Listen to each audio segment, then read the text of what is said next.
24-year-old Antonio Drayton was a smooth-talking ladies' man, tearing up the North Florida club scene. He definitely is what we would consider a player. 42-year-old Cassandra Kimbrough was a sultry older woman who caught and kept Antonio's attention in a way no one else could. He was feeding off of her energy and everything that she had to offer. But sparks from their white-hot romance would ignite deadly consequences. They found a human body. The only part of her that wasn't charred was right in the middle of her face. Now get a front row seat for this shocking story of jealousy and betrayal. And learn how the search for the killer not only led police down a twisted path of sex and scandal, but left everyone wondering whether this was a heated crime of passion or a carefully planned and cold-blooded conspiracy. She knew exactly what she was getting into, and she did it anyway.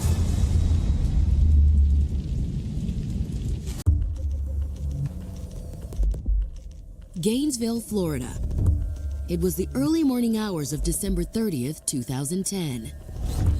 On County Road 225, a mother and daughter were driving through a wooded stretch just north of town. But as they rounded a bend, the night sky suddenly lit up with the orange glow of flames. They called into the fire department and said, "There's a brush fire on the side of the road out here. Somebody needs to come out." Firefighters rushed to the scene and doused the flames just short of the tree line. But when the smoke cleared, they made a shocking discovery. They found a human body. Their immediate response is to back out, get everybody out of that area, and call law enforcement. Sheriff's detectives soon arrived to take a closer look at the charred corpse. About 90% of the body was burnt. We couldn't make any positive identification. But the victim's remains did reveal one identifying detail to investigators. You could tell from the size of the body, it looked like a young black female. The woman's ID may have been a mystery, but a familiar smell hovering over the scene told police this fire, and most likely the woman's death, was no accident. You could smell the distinct odor of gasoline. It was evident right away that there was foul play and that this was a homicide. But who was this girl? And who had left her body to burn on the side of a deserted road? The answers to these questions would reveal a crime of passion so dark and devious that it would bring this unassuming community to its knees and expose a pair of perpetrators whose obsession, jealousy, and rage knew no bounds. People were shocked. Oh my God, what happened? Who would do something so awful?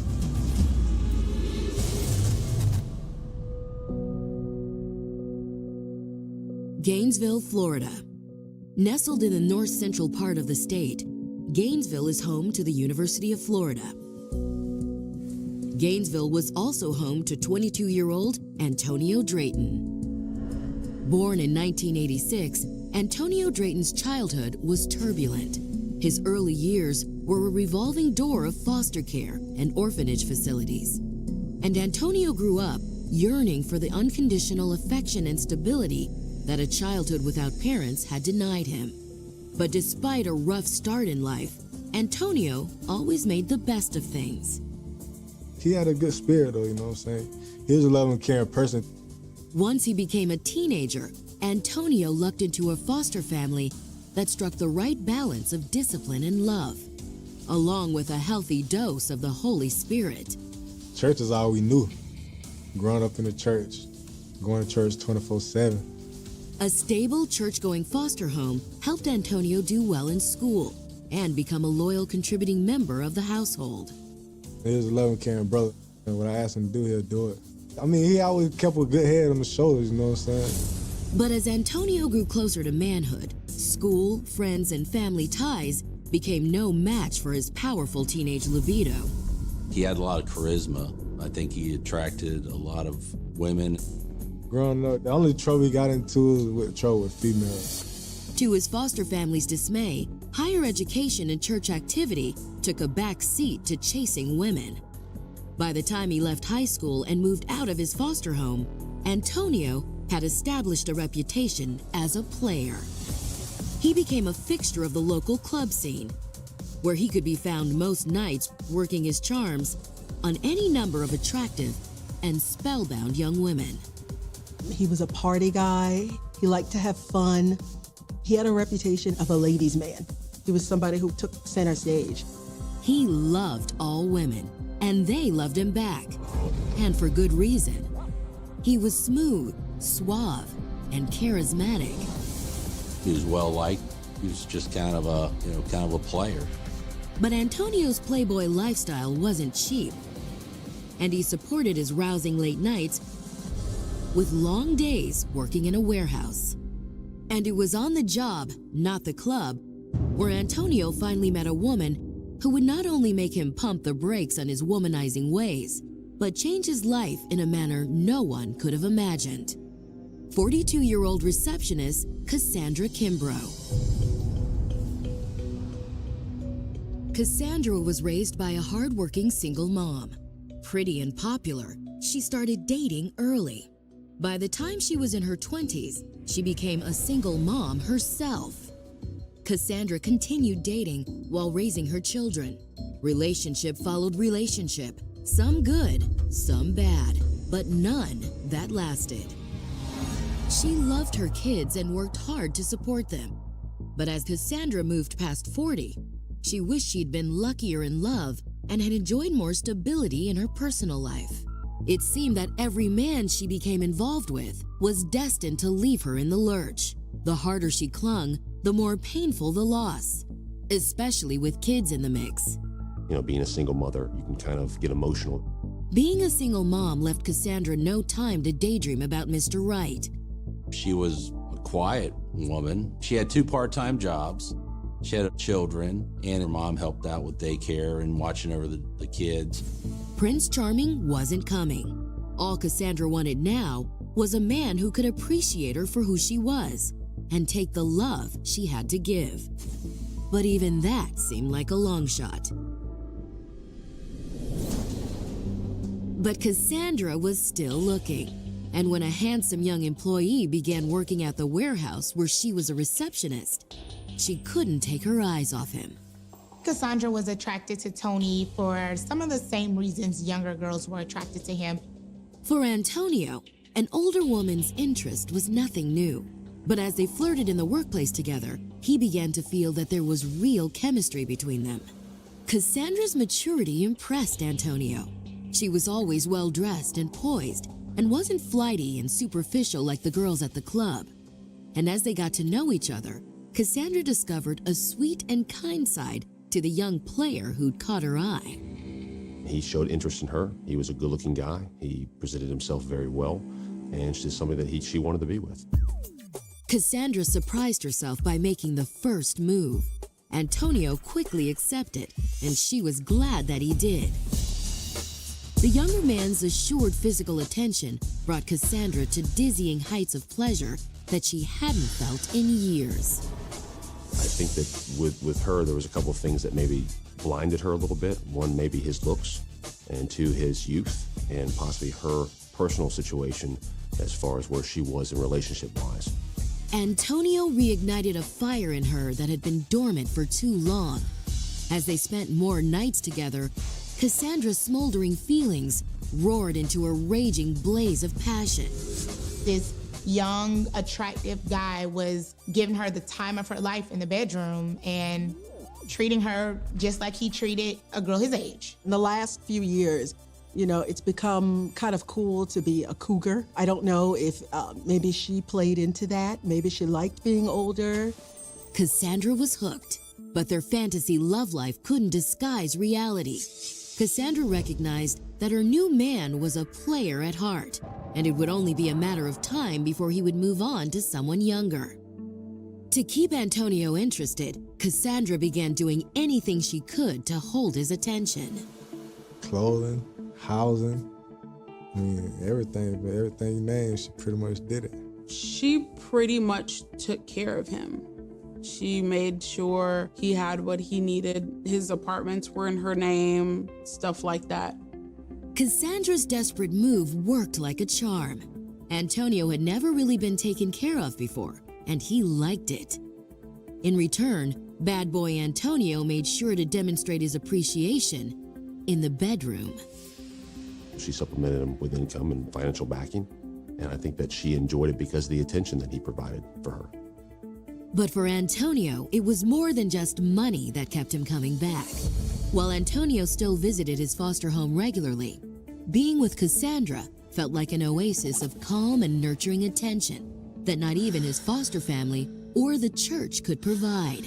For now, Cassandra and Antonio's unusual arrangement seemed like the perfect romantic situation for both of them. But their happy relationship would soon trap them in a deadly web of deceit.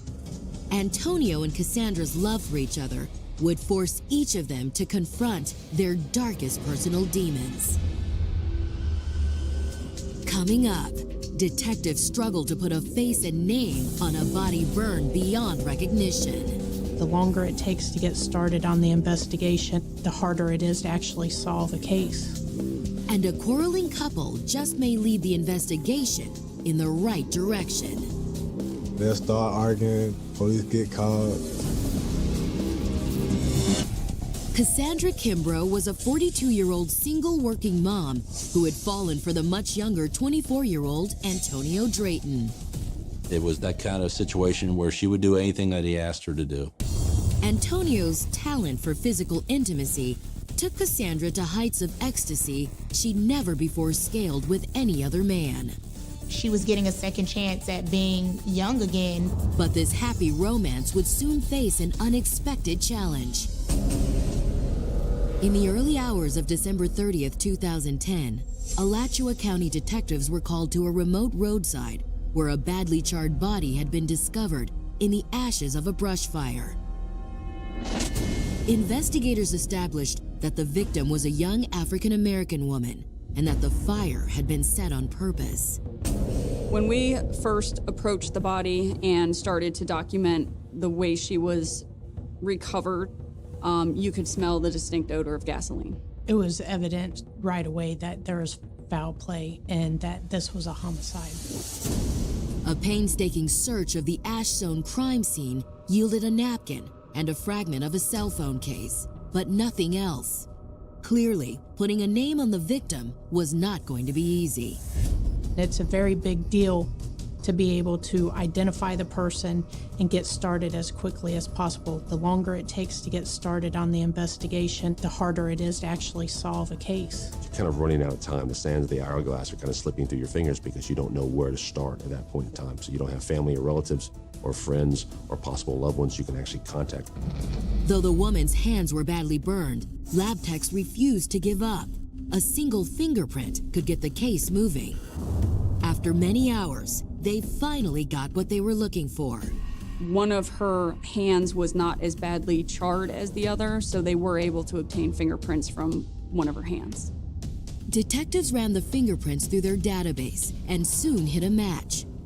21-year-old Salia Huda. When detectives interviewed Salia's heartbroken father, he described his daughter as a bright, beautiful girl who was both a good student and a University of Florida cheerleader. According to Salia's dad, he was the last one in the family to see her alive. She just stopped in and then, left. Detectives estimated that the fire was set late on the same night that Salia's dad saw her walk out the door for the final time. People had been trying. What, investigators wondered, had happened to Salia after she left her parents' house? The answer might be found at Salia Huda's own apartment nearby. Security guards at Salia's complex reported to police that the young woman's car was missing from the building parking lot. A security log revealed that she left early Wednesday evening, not long before she arrived at her family's home. Her apartment complex actually had a key passcode that you have to use to get in and out so you can see when she came and left from there. A preliminary exam of Salia's apartment unit didn't tell police much more. We didn't see any signs of a struggle. There was no evidence of any wrongdoing or any foul play.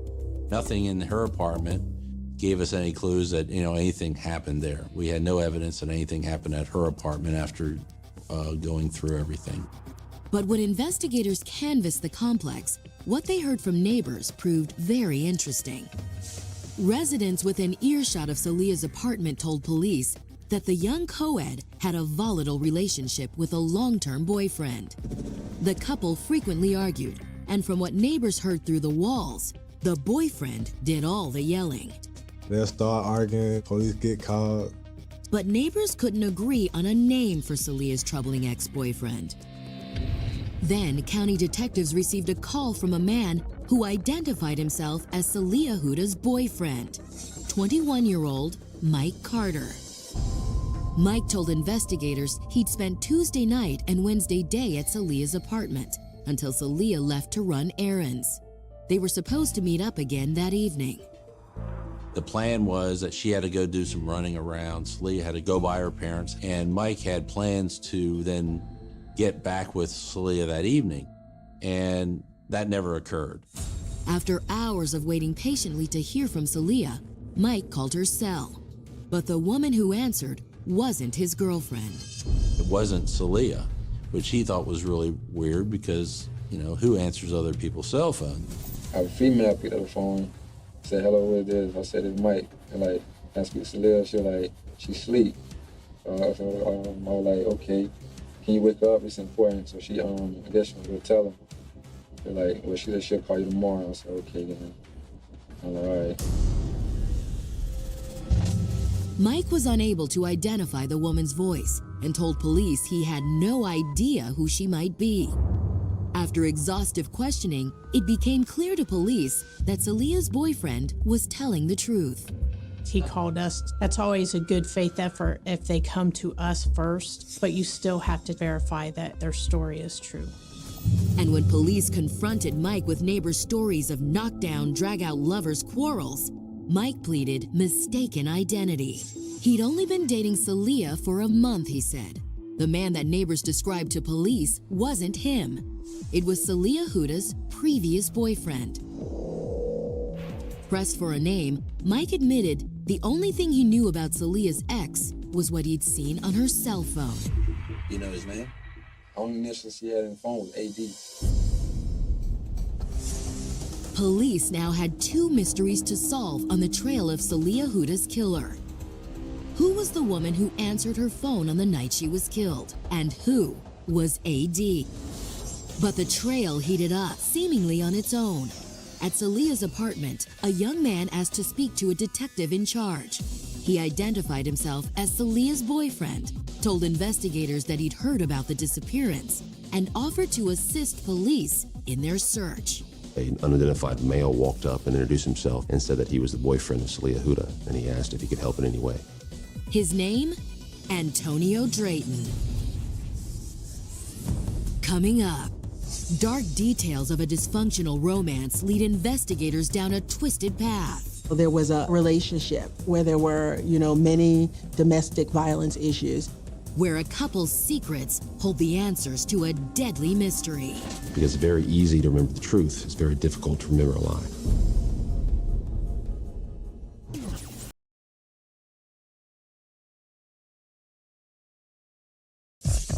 Despite the age gap, 24-year-old Antonio Drayton and his 42-year-old girlfriend Cassandra Kimbrough made their unusual relationship work. He was, giving her passion back. It was almost like getting her groove back or feeling young again. Cassandra worked 2 jobs to both support her family and get her man anything he wanted. She seemed like she was just caught up in all this. She did whatever Antonio asked her to do. And theirs was an open relationship. Antonio was free to see whoever he pleased. And as a major player on the Gainesville club scene, he saw a lot that pleased him. Sandra, she was just a different breed. She didn't mind whether he had females. She didn't care. And when he came home to her, Antonio made sure to show Cassandra that she was and always would be number one. But police investigating the murder of Celia Huda were starting to unravel a different tangled romantic history. When the University of Florida co-ed was found burned nearly past the point of identification, Celia's neighbors and her heartbroken boyfriend Mike all agreed on one thing. Celia's boyfriend before Mike, known only by the initials AD, had been nothing but trouble. There was a relationship where there were, many domestic violence issues. At first, the search for AD seemed like looking for a needle in a haystack. That is until a man with the right initials came forward on his own. He introduced himself and said that he was the boyfriend of Celia Huda.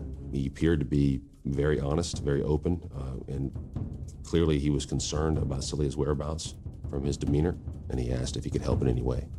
The Good Samaritan's name? Antonio Drayton. Antonio told officers that he'd met Celia 2 years earlier and that their relationship had developed into a passionate but volatile affair, one that Celia's family didn't like. It was a rocky relationship back and forth, and the family didn't like Antonio at all. A search through police records indicated that Celia may have come around to her family's way of thinking. The previous July, the couple had an argument so ferocious that police were called.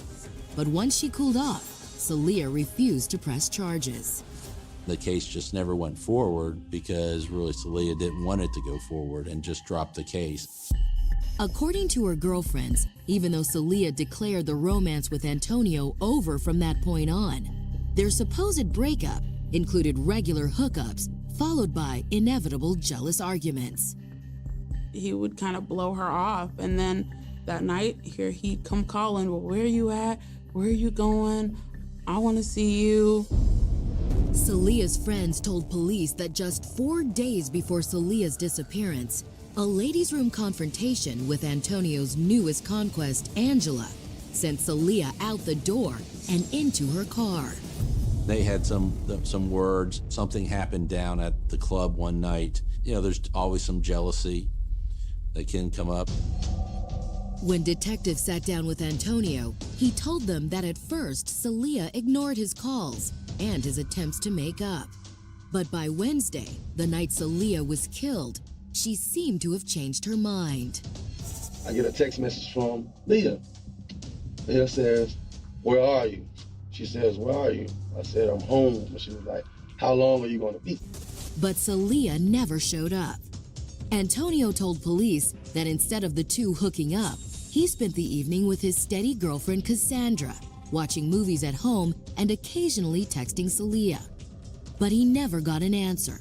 When she still hadn't replied by 3 a.m., he called her. When it went to voicemail, Antonio said he assumed the worst. The only time Leah doesn't answer her phone is if she's with her parents or she's mad, but her phone is never off. When he heard the news of Celia's death, Antonio knew their contentious romance would eventually lead police straight to his door. So he came to police instead. I done been in trouble due to Celia. I'm thinking it's going to be back on me. And that's how I felt from the jump. Detectives looked at this Good Samaritan witness from 2 angles. There's 2 possibilities. You either have a concerned ex or current boyfriend that you have to be respectful to, and you have to consider they have a loss in their family, or a close one has been taken from them. At the same time, you can't eliminate them from being a suspect, because our job is to be objective and to look at things objectively, and that everyone is a possible person of interest. But with a confirmed alibi from Cassandra backing up his story, police were obligated to put Antonio on the back burner. Instead, they focused on the last person anyone had seen arguing with Celia. Witnesses had seen Celia arguing with another club regular named Angela. Angela, police were told, wasn't just any girl on the scene. She was Antonio's latest conquest, and, friends said, his new girlfriend. When detectives checked into Angela's background, they immediately promoted her to a person of interest. The fingerprints police had on file for Celia were from a complaint Angela had made against Celia Huda. Celia was arrested for violation of a restraining order. Miss Owens took out an injunction against her. Police questioned Angela and learned that when she hooked up with Antonio, Celia's aggressive jealousy forced her to take out a restraining order, one that Celia had ignored. She showed up where she wasn't supposed to show up, and she was charged with the violation. But after that incident, Angela said, Celia seemed to have gotten the message, until they crossed paths in the ladies' room on Christmas night. But Angela assured investigators that despite what they may have heard from bystanders, their conversation had been just that, a conversation. There was no argument between you guys, no physical... No, nothing. No argument, no confrontation. And that was the first time we had ever even had a conversation. Angela told investigators that after their heart-to-heart, the two women's paths never crossed again. And what's more, Angela was nowhere near on the night of the murder, and she could prove it. She ended up having an alibi that she wasn't there during the time frame of what we're looking at. Finally, police asked Angela about Antonio's relationship with his older steady, Cassandra Kimbrough. What did Angela know about their arrangement? According to Angela, neither she nor the other girls in Antonio's life even saw Cassandra as competition. Tony had pretty much convinced her that this lady was somebody who was just looking after him and just was always there to help. So she never for once thought that they were having some sort of relationship. But Angela shared one thing she thought was unusual about Antonio and Cassandra's relationship. A phone conversation she overheard between them on the night that Celia disappeared had stuck in her mind. And when she described what she heard, shocked police had to ask her to repeat it. I guess going back to that conversation that he had with Cass that night that you overheard, he was asking for Bleach and rags. And rags. Okay. Anything else? And gloves. Gloves? Yes. For what? I don't know. It was now clear to investigators that no matter which way they turned, all investigative roads led back to Cassandra and Antonio. And yet they remained stonewalled by alibis and a lack of physical proof. Coming up, the surprise discovery of an unexpected and indisputable piece of evidence puts justice seemingly within reach.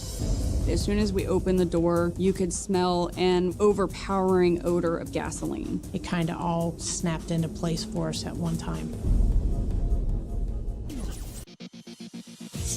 May to December couple Antonio Drayton and Cassandra Kimbrough were deep in the throes of a unique love affair. Cassandra underwrote Antonio's playboy lifestyle, and Antonio was free to carry on with any woman he pleased, as long as his heart belonged to her. Cassandra, she was just a different breed. Like, she didn't mind whether he had females. He was seeing numerous women at the same time. But after the burned body of Celia Huda, one of Antonio's harem of long-term part-time girlfriends, was found in the ashes of a remote brush fire. Each new clue police uncovered seemed to point back to Antonio. Right off the bat, once we sat down with Antonio, we could tell that, he was not being completely truthful with us. We had multiple people of interest, but Antonio's name just kept coming back to the surface. But without something tangible to connect him to the murder, Antonio was still merely a suspect. The pressure was on to find a key to unlock the case. Physical proof, eyewitness testimony, or a confession would put Antonio at the scene of the crime and place him behind bars for good. From day one of their investigation, Alachua County Sheriff's detectives had been forced to make the most with very little. The scorched earth of the crime scene itself had yielded only a paper napkin and a piece of his cell phone case. If forensic investigators hadn't successfully raised a fingerprint from the otherwise anonymous corpse, they might still be looking for a name instead of the arrest that remained just outside their grasp. Police were now forced to search for what just might be the single most important missing detail. What, they asked themselves, had happened to Saleha's car that night? She did not dump herself on that county road, so she had to get from point A to point B at some point in time. If she was taken from her apartment or taken from another location, we had to find out where that vehicle is. After days of searching, Saleha's car was finally discovered, parked in a nearby apartment parking lot. And while the address was nowhere near Saleha's building, or the remote location where her body had been found, it did have one obvious geographical distinction. Saleha's car was found in an apartment complex within walking distance of Antonio Drayton's apartment. Crime scene investigators found Saleha's purse and wallet on the car's front seat, but no fingerprints tying Antonio to the car. But the air within the car strongly hinted that it had indeed been used to deliver the co-ed to her gruesome ultimate fate. As soon as we opened the door, you could smell an overpowering odor of gasoline. We could tell the back passenger floorboard was saturated. Investigators soon derailed officers to visit every gas station and account for every gas can fill-up between Saleha's apartment and the remote location where her body had been found. We knew to start checking any stores that would have been open at that time of night and to see if we could come up with anything. They found what they were looking for at a gas station in the nearby town of Stark. A surveillance video from the night of December 30th showed Saleha Huda's car pulling up to the pump and a woman getting out. Fortunately, we were able to get video of a woman. Couldn't really identify the woman. She was buying gas, bought like $2 worth of gas in a gas can. And while police couldn't make out her face, her husky build displayed the truth. It was not Saleha. Saleha was more small framed, more petite. This person was larger than Saleha. Investigators cautiously concluded that it was probably the woman who answered Saleha's phone the last night she was seen alive. Saleha's boyfriend saying that the female answered her phone that night, so this is when everything starts to click a little bit in your head that we really need to check further into what's going on here. And another look at the map revealed more. Not only was a gas station on the way to the site where Saleha was dumped, it was the closest fill-up to Antonio's foster family's home. Antonio has family that lives in Stark, so one of our next efforts was to track down the family, friends, and people that he knew and see if he showed up that night. When police asked after Antonio's whereabouts on the night in question, family members confirmed that Antonio had made an unannounced late-night visit and had made an unusual request. They told us that Antonio came by there asking for some money and for a gas can. And during a phone call on New Year's Day, Antonio's brother Pedro heard something that interested police even more. I was like, bro, what happened? You know what I'm saying? Like, and they say, ask Kevin, like if I go down, I ain't going down by myself. When they heard Cassandra's name, detectives queued up the gas station surveillance footage for Pedro. Antonio's stepbrother instantly confirmed that the woman driver was indeed Antonio's girlfriend. You certain that was Cassandra? Cassandra Kimbrough. Now detectives had to answer a new series of questions. Would Cassandra Kimbrough kill an innocent woman over Antonio Drayton? Had she finally had enough of their open relationship and in a jealous rage lashed out at her main rival? If so, were any of Antonio's conquests safe? The only way to get answers was to bring in Cassandra Kimbrough. As cops grilled Cassandra, she stayed cool and stuck to the story they'd heard from Antonio. On the night of the murder, they'd been at home watching movies and enjoying some alone time. He used Cassandra as an alibi. I was with Cassandra and we were in Gainesville. I went and interviewed Cassandra and she had kind of the same story. She was the alibi for Antonio. So here you have two people that were alibying each other. Where do we go from here? The investigation was at a deadlock. While police had enough circumstantial connections to detain Cassandra and Antonio, they needed more hard evidence to arrest them, hold them, and get to work on convincing them to tell the whole story. Things fit together nicely, but you still have to figure out who all the players are and also the testimony of what they're telling us. Are they credible? Detectives kept digging. Finally, their work paid off. New evidence from a surprising source helped them bolster their case. Using cell phone records, police pinpointed Antonio's whereabouts on the night Celia went missing. And Antonio wasn't home that night as he said. He or his phone had been at the remote scene of the blaze that burned Celia almost past recognition. Through GPS, we were able to put Antonio Drayton at the crime scene 10 minutes prior to when the 911 call came in of the fire. And then finally, old evidence delivered the break in the case they'd been waiting for.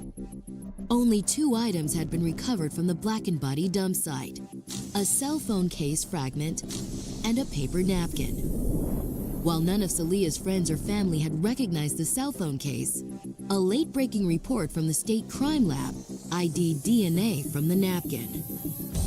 We had sent that napkin for analysis, and FDLE did find DNA of the suspect that they had, Antonio Drayton.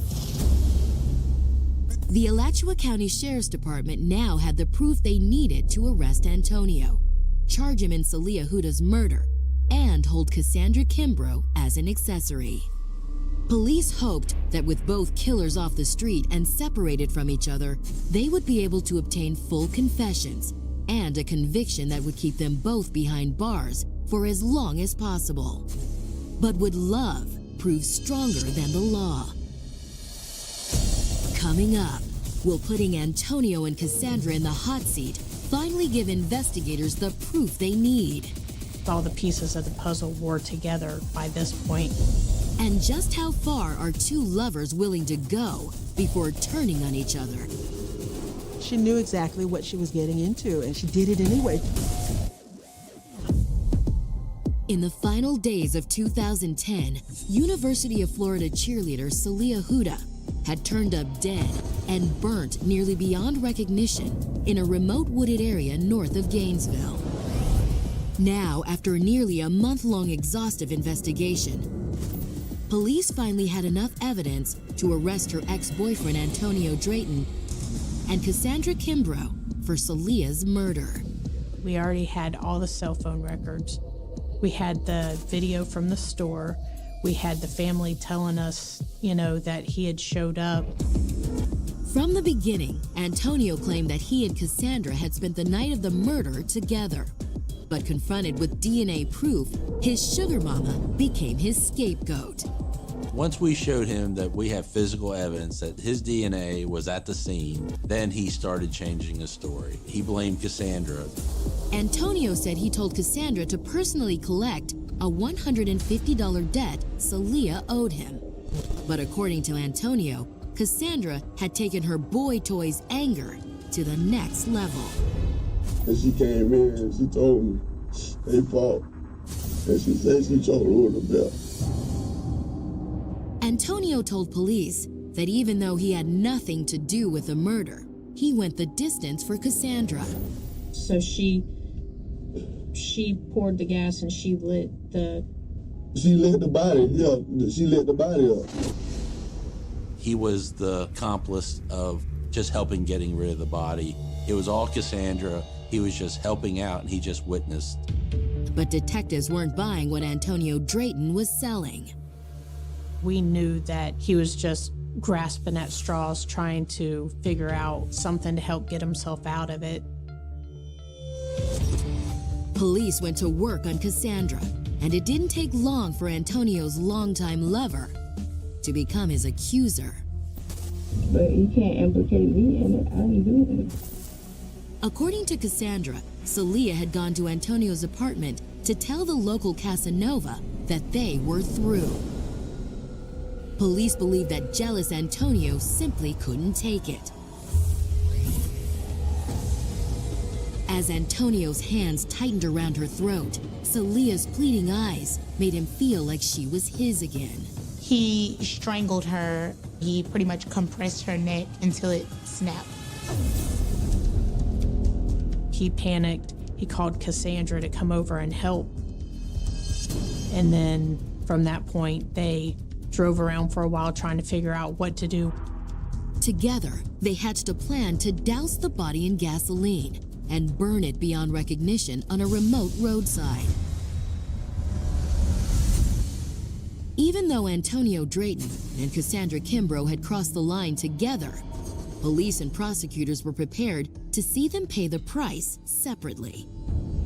They decided to use Cassandra as a witness, so they worked out a plea deal with Cassandra to be a state witness in this case. When prosecutors offered Cassandra a deal, she took it. Cassandra confessed to her part in the cover-up and was sentenced to 2 years in prison. Some close to the case felt the punishment was too lenient for the crime. Her cooperation was very needed and very helpful. However, 2 years, it wasn't like the crime was over and she ran to the police and said, help me, help me, help me. I felt like I had to help this person and help us out from the beginning. She helped us out when she knew that there was no other avenue to get out of this crime but to tell us. In the close to a year Antonio spent awaiting trial, he grew increasingly afraid that Cassandra's testimony might strand him on death row. Finally, at the 11th hour, prosecutors gave Antonio the option to plead guilty to second-degree murder, rather than stand trial for murder 1. Antonio said yes, and the judge sentenced him to 45 years in prison. We had overwhelming amount of evidence, and there was no getting out of this, and that's the only reason why he went ahead and took the plea deal. For Salia's friends and family, perhaps the worst part is that at no point in the investigation or plea hearings did Antonio confirm how Salia died. The young co-ed strangulation by her jealous ex-lover was still just police conjecture. They asked him, did he want to explain what happened? He said no. He didn't want to give them any closure. He didn't give them anything. He gave us nothing. And only Antonio really knows what happened.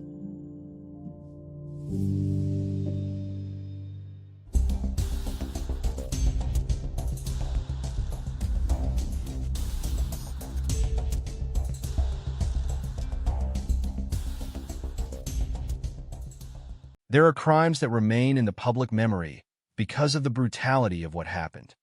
There are others that remain because of the questions they leave behind. And then there are cases in which the tragedy seems almost impossible to separate from the deception surrounding it. The kidnapping of 6-year-old Bobby Greenlease in September 1953 belongs to that last category. Bobby was a young boy from a wealthy Kansas City family, a child whose greatest concern should have been school, home, and the ordinary routines of childhood. Instead, on the morning of September 28, 1953, he was approached at his school by a woman who claimed to be a member of his family. She told school personnel that Bobby's mother had suffered a heart attack and was being taken to a hospital. The story created urgency. It sounded like an emergency that required an immediate response. Bobby was released into the woman's care. He left the school without resistance. He believed he was being taken somewhere he was supposed to go, but the woman was not his aunt. Her name was Bonnie Emily Hetty. She was part of a kidnapping scheme conceived with Carl Austin Hall, a man who had chosen Bobby because of his family's wealth and because he knew something about the Greenlease family. What happened after Bobby walked out of Notre Dame de Chauvin would become one of the most notorious kidnapping cases in American history. The most disturbing fact would emerge only later. Bobby was already dead by the time his parents were being asked for money. The ransom demand was $600,000, an extraordinary sum for 1953. Hall and Hetty demanded that the money be prepared in particular denominations and placed in a duffel bag. They told the Greenlease family that their child would be returned safely if their instructions were followed. But there was no safe return waiting at the end of the transaction. Bobby had been murdered, and the people who had taken him were using the family's hope as another part of their plan. The Greenlease kidnapping, therefore, became two crimes unfolding at the same time. On one side was a family desperately trying to recover a 6-year-old child they believed was still alive. On the other was a pair of kidnappers attempting to maintain that belief long enough to obtain the ransom. Between them stood an investigation that would have to determine what had happened to Bobby and identify the people responsible. The case began with a child disappearing from a school in broad daylight. At approximately 10:55 on the morning of September 28th, Bonnie Hetty arrived at Notre Dame de Chaune in Kansas City, Missouri. She presented herself as Bobby's aunt and spoke to Sister Morant. Her explanation was simple. Bobby's mother had suffered a heart attack and was being taken to the hospital. There was no need for violence, threats, or force. The deception itself was enough. Bobby was released to Hetty. According to the information in the case record, he did not resist. Hetty placed an arm around him and held his hand as they left. That ordinary gesture would become one of the most painful details of the entire case. From the perspective of the adults at the school, Bobby was leaving with someone who appeared to have a legitimate reason to take him. From Bobby's perspective, he was leaving with an adult who claimed to be family because something had happened to his mother. He had no reason to understand that the explanation was false. He had no reason to believe that the person beside him represented danger. The kidnapping depended on that trust. Hetty then used a taxi. The driver, Willard Pearson Creech, would later become part of the investigation. Hetty asked to be taken to the school and later traveled with Bobby toward the area of the Cat's drug store. At some point after leaving the school, Hetty met Carl Austin Hall. Bobby was now under the control of both kidnappers.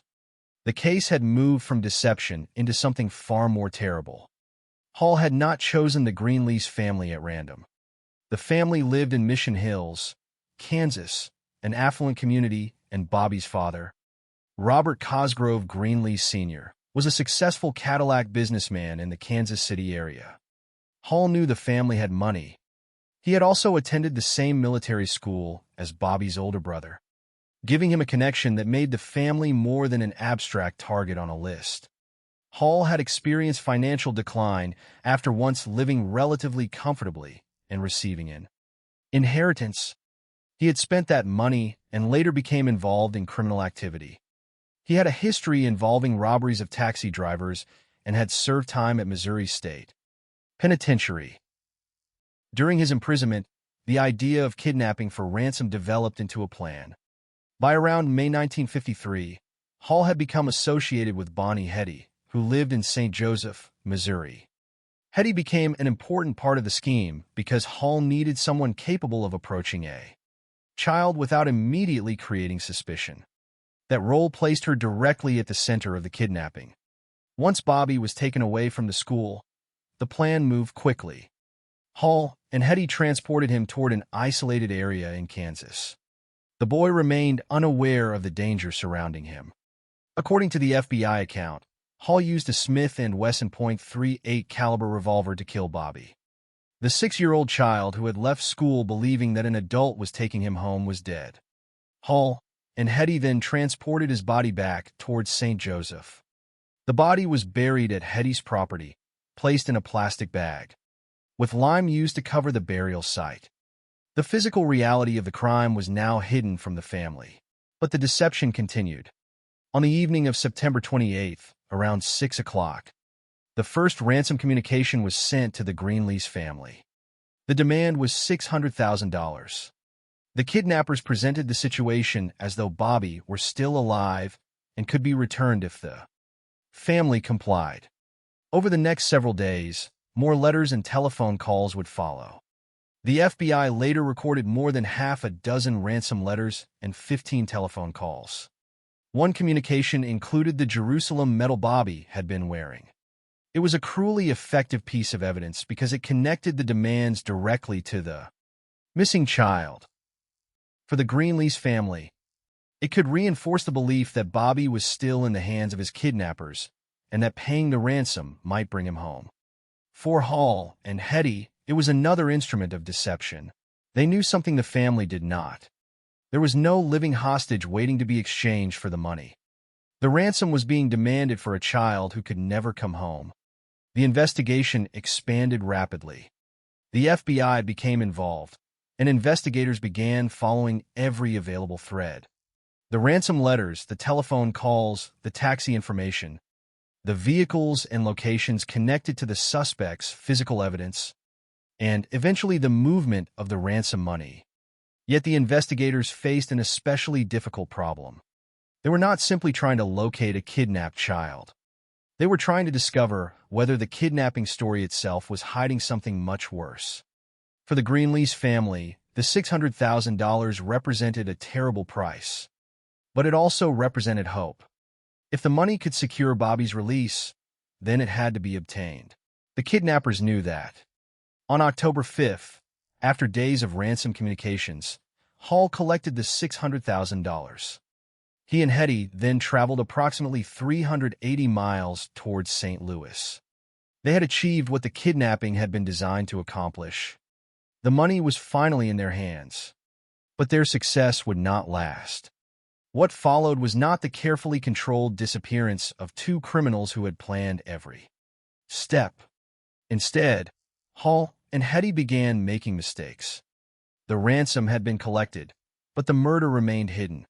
And the enormous amount of cash created a new problem: how to conceal it. Hall bought 2 metal suitcases and transferred the money from the duffel bag.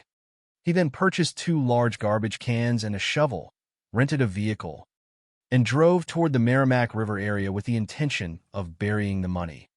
He could not find a suitable place. The garbage cans were abandoned at a deserted club, and Hall returned to St. Louis. Meanwhile, Hetty's condition deteriorated as she drank heavily and eventually became unconscious. Hall left approximately $2,000 with her and moved on. The case was beginning to turn against them. On October 6th, a taxi driver named John Oliver Hager became suspicious of Hall and contacted St. Louis police at approximately 3:30 in the afternoon. The information he provided helped direct authorities toward Hall. That evening, police located him at the Townhouse Hotel. He was using the name John James Byrne. Carl Austin Hall was arrested. Bonnie Hetty was arrested later that night after investigators followed information connected to Hall. Within days, the apparent kidnapping would be exposed as something far more devastating. The money would be recovered only in part. The hidden burial site would be found. Physical evidence would connect Hall's weapon to the crime. And eventually, Hall himself would admit what had happened to Bobby. But on that first day, when a 6-year-old boy walked away from his school holding the hand of a woman who claimed to be his aunt, none of that was yet known. To everyone who cared about Bobby, the most important fact was simply that he was missing. They still had reason to hope, and that hope was exactly what the kidnappers intended to exploit.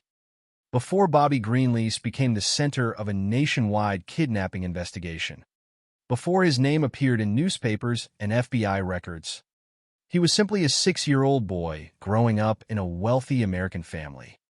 His name was Robert Cosgrove Bobby Greenlease Jr., born in 1947, the son of Robert Cosgrove Greenlease Sr., a successful businessman whose Cadillac enterprise had made the family prominent in the Kansas City area. The Greenleases lived in Mission Hills, Kansas, an affluent community where the family's circumstances were visibly different from those of many other American families. That wealth would eventually make Bobby a target, but wealth alone does not explain the crime. What made the kidnapping possible was the combination of money, opportunity, familiarity, and calculated deception. Carl Austin Hall knew that the Greenlease family could potentially meet an enormous ransom demand. More importantly, he was not completely unfamiliar with them. Hall had attended the same military school as Bobby's older brother. That connection gave him knowledge of the family that a complete stranger would not necessarily possess. It meant that the Greenlease name was not merely a wealthy name that Hall had encountered from a distance. It was connected to someone he had known through his own past. The supplied case information does not establish every detail of how Hall developed his knowledge of the family, But it does establish the central fact. Bobby was selected because his family had the financial resources to make a massive ransom demand possible. And Hall had a connection to the family that made the target especially accessible. The story of the kidnapping, therefore, begins before September 28, 1953. It begins with Hall himself, a man whose circumstances had changed dramatically over time. Hall had once lived relatively comfortably and had received a significant inheritance. But that financial security did not last. He spent the money and eventually found himself in serious financial difficulty. His life had also moved into criminal activity. Before the Greenlease kidnapping, Hall had been involved in robberies of taxi drivers and had served time at Missouri State Penitentiary. His imprisonment became an important period in the development of the plan that would eventually lead to Bobby's death. While incarcerated, Hall began thinking about kidnapping for ransom as a way to obtain money. The idea was fundamentally different from the crimes that had brought him to prison. A robbery depended on immediate confrontation and the seizure of money. A kidnapping for ransom depended on something else. The victim's family had to believe that cooperation was the only way to bring their loved one home. The victim, therefore, became leverage. In Hall's plan, Bobby was not merely a child. He was the means by which Hall hoped to obtain an enormous amount of money. By approximately May 1953, Hall had become closely associated with Bonnie Emily Hetty, who lived in St. Joseph, Missouri. Hetty would eventually become his accomplice. Her importance to the plan was not simply that she knew Hall. She could play a role that Hall could not perform as easily. The kidnapping required someone who could approach a young child and convince adults that there was a legitimate reason for taking him away. A 6-year-old boy leaving school with a strange man might have attracted immediate suspicion. A woman claiming to be his aunt and presenting an urgent family emergency was another matter entirely. The plan depended on the trust of adults who believed they were protecting Bobby. That trust was turned against them. Bonnie Hetty's role became clear on the morning of September 28th. At approximately 10:55 a.m., she appeared at Notre Dame de Chaune in Kansas City, Missouri. She told Sister Morant that she was Bobby's aunt. She then presented the false emergency that Bobby's mother had suffered a heart attack and was being taken to a hospital. The story did not require a complicated explanation. Its strength came from its urgency. A mother supposedly in medical danger created a situation in which hesitation might seem irresponsible. School personnel had every reason to believe that a family member arriving with such news should be trusted. Bobby was released to Hetty. He did not resist. Hetty placed an arm around him and held his hand as they left. There is no need to invent what Bobby thought or what he might have said. The known facts are enough to explain why the deception worked. He was 6 years old. The adult beside him claimed to be a relative. The explanation involved his mother. The person whose supposed medical emergency made the departure seem necessary. Nothing about the situation, as presented to him, suggested that he was being taken into danger. The kidnapping therefore succeeded not through a struggle, but through an abuse of trust. After leaving the school, Hetty used a taxi. The driver, Willard Pearson Creech, later became an important witness in the investigation. Hetty asked for transportation involving the school and later the area around Katz Drug Store. Eventually, she met Hall. At that point, Bobby had passed from Hetty's control into the hands of both conspirators. The transition from a seemingly ordinary journey to the hidden crime was complete. The next stage was the most irreversible. Hall and Hetty took Bobby toward an isolated area in Kansas. According to the supplied FBI account, Bobby remained unaware of the danger. Hall then used a Smith & Wesson .38 caliber revolver to kill him. The murder happened before the ransom demand had any chance to produce the result the family would have expected. Bobby was not being held as a living hostage who might be exchanged for money. He was already dead. His body was then taken back towards St. Joseph and buried at Hetty's property. It was placed inside a plastic bag, and lime was used over the burial site. The physical evidence of Bobby's death had been concealed, but the financial scheme was only beginning. The contrast is difficult to overlook. While the Greenlease family believed that their child might still be alive, Hall and Hetty were already preparing to make money from his death. Around 6 o'clock that evening, the first ransom letter was sent to the family. The demand was $600,000.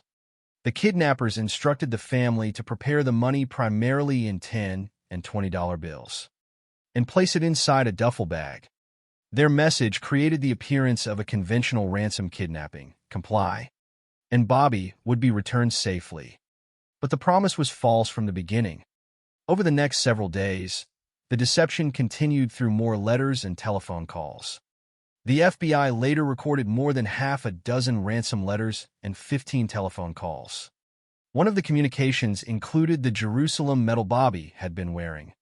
That detail had particular significance because it provided the family with something tangible, connected to their missing child.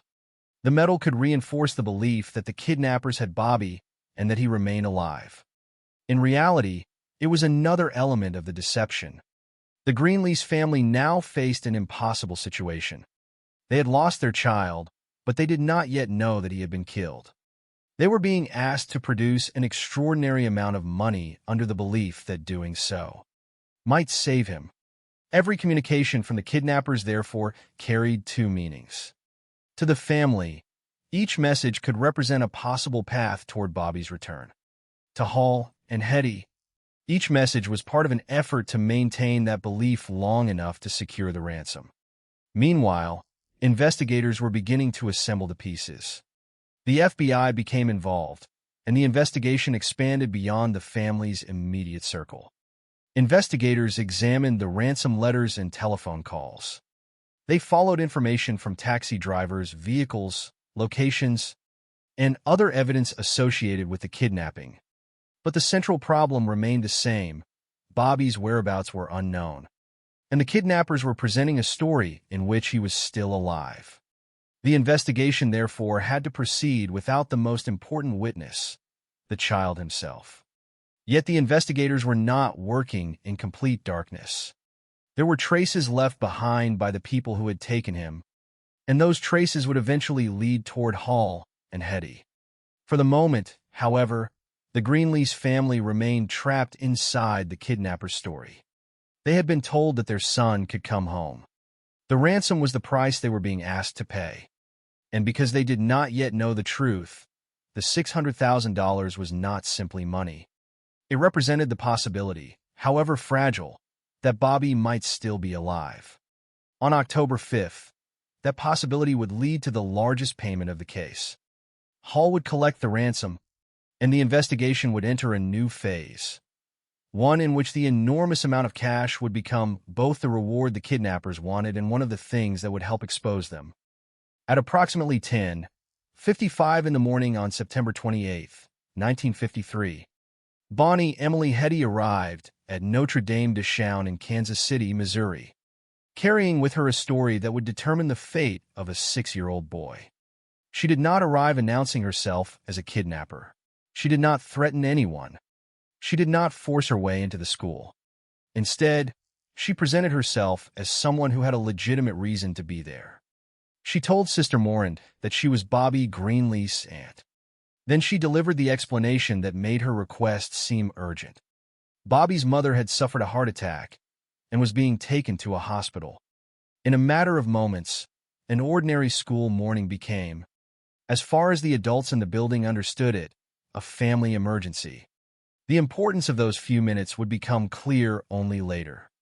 Bobby Greenlease was 6 years old. He had no reason to doubt an adult who claimed to be a relative and who appeared to be carrying news about his mother. The deception worked precisely because it fit into something a child could understand. His mother was supposedly in trouble. A relative had arrived. He was being taken away because of an emergency. There was no apparent reason to resist. Sister Morand released Bobby to Hetty. According to the case information, Bobby did not fight or attempt to escape. He left with the woman who claimed to be his aunt. Hetty placed an arm around him and held his hand as they walked away from the school. It is one of the simplest details in the case, but also one of the most revealing. The kidnapping did not begin with violence. It began with trust. Bobby trusted that the adults around him were telling the truth. The school trusted Hetty's explanation, and Hetty used that trust to accomplish what physical force might have made much more difficult. Once Bobby had left the school grounds, the appearance of an ordinary family errand could continue for a short time. Hetty used a taxi, and the driver, Willard Pearson Creech, would later become part of the investigation. Creech's recollection would provide investigators with information about the woman's movements and the journey involving the school and the area around Kat's drug store. At some point after leaving the school, Hetty met Carl Austin Hall. That meeting marked the point at which Bobby was no longer simply being deceived by one person. He was now in the hands of the two people responsible for the kidnapping scheme. Hall was the person who had conceived the larger plan. His motive was financial. The Greenlees family was wealthy, and Hall knew enough about the family to understand that a ransom of extraordinary size might be possible. He had attended the same military school as Bobby's older brother, giving him a connection to the family that made Bobby an identifiable target rather than a random child. Hall had also developed the idea of kidnapping for ransom while serving time at Missouri State Penitentiary. His financial circumstances had deteriorated after spending an inheritance that had once provided him with security, and his earlier criminal history included robberies of taxi drivers. By 1953, he had reached the point where kidnapping was no longer an idea confined to prison. With Bonnie Hetty, it had become a plan. Bobby was the center of that plan. After Hetty met Hall, the two took Bobby toward an isolated area in Kansas. The journey itself is important because it reveals how quickly the kidnapping moved from deception to irreversible violence. Bobby had been removed from school only a short time earlier. His family had not yet had the opportunity to understand what was happening. There had been no prolonged negotiation, no extended period in which the child was held while the kidnappers decided what to do. According to the supplied account, Bobby remained unaware of the danger. Hall then used a Smith & Wesson .38 caliber revolver to kill him. The killing transformed the nature of the crime completely. The kidnappers no longer had a living hostage whose safety could be exchanged for money. They had a dead child and a plan that depended on convincing his parents that he was alive. Bobby's body was taken back towards St. Joseph, Missouri, where it was buried on Hetty's property.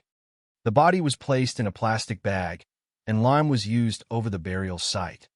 The burial concealed the physical evidence of Bobby's death, but it could not erase the fact that the kidnapping had already become a murder. What happened next was perhaps the most cruel aspect of the entire scheme. Hall and Hetty continued the deception. They did not tell the Greenlees family that Bobby was dead. Instead, they created the appearance that he remained in their possession.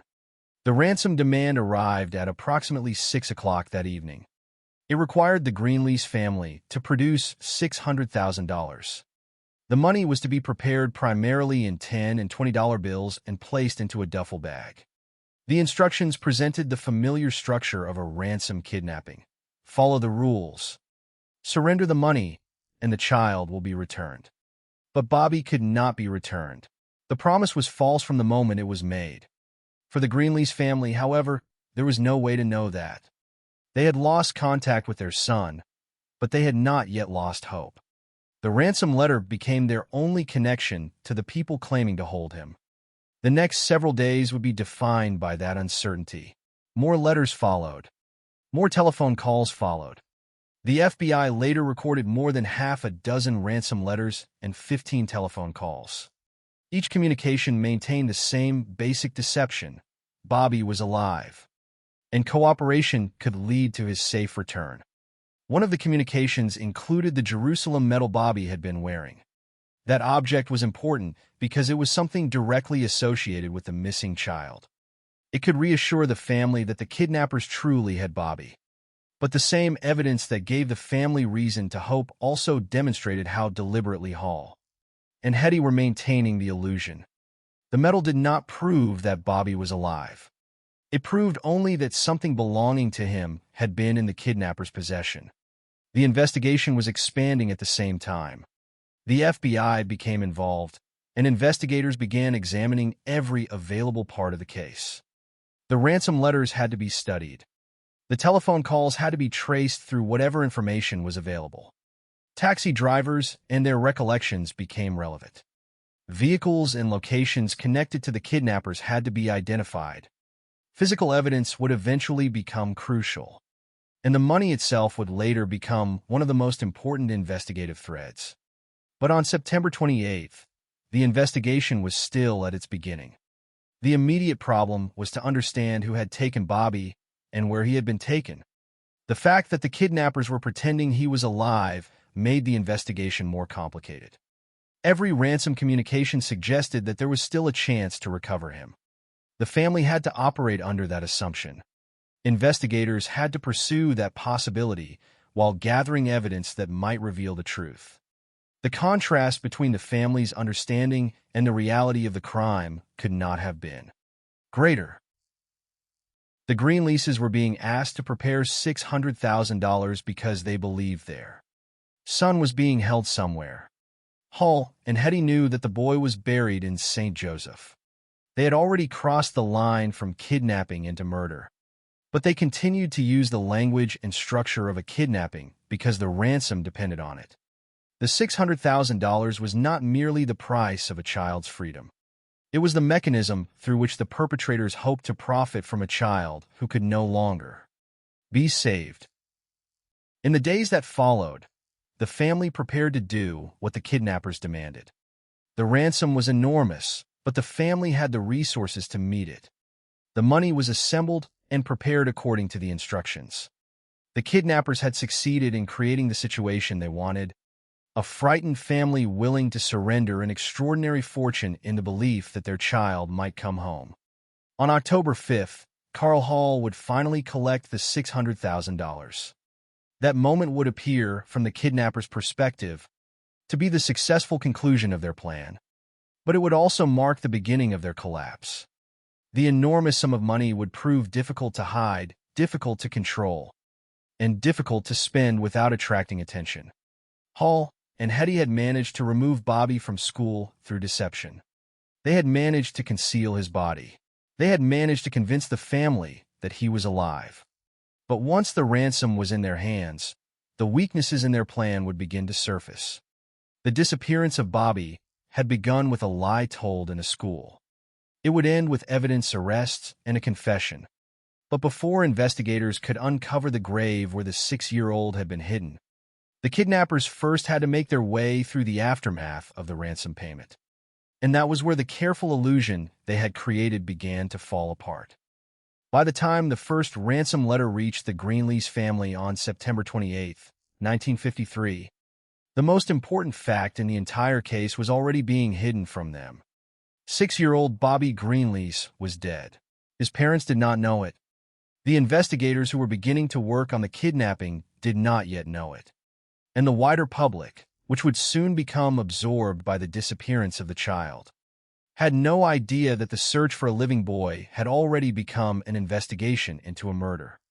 The truth was that the kidnapping had been transformed almost immediately into something far more calculated. Bobby had been taken from Notre Dame de Chaon by Bonnie Hetty, who had convinced school personnel that she was his aunt and that his mother had suffered a heart attack.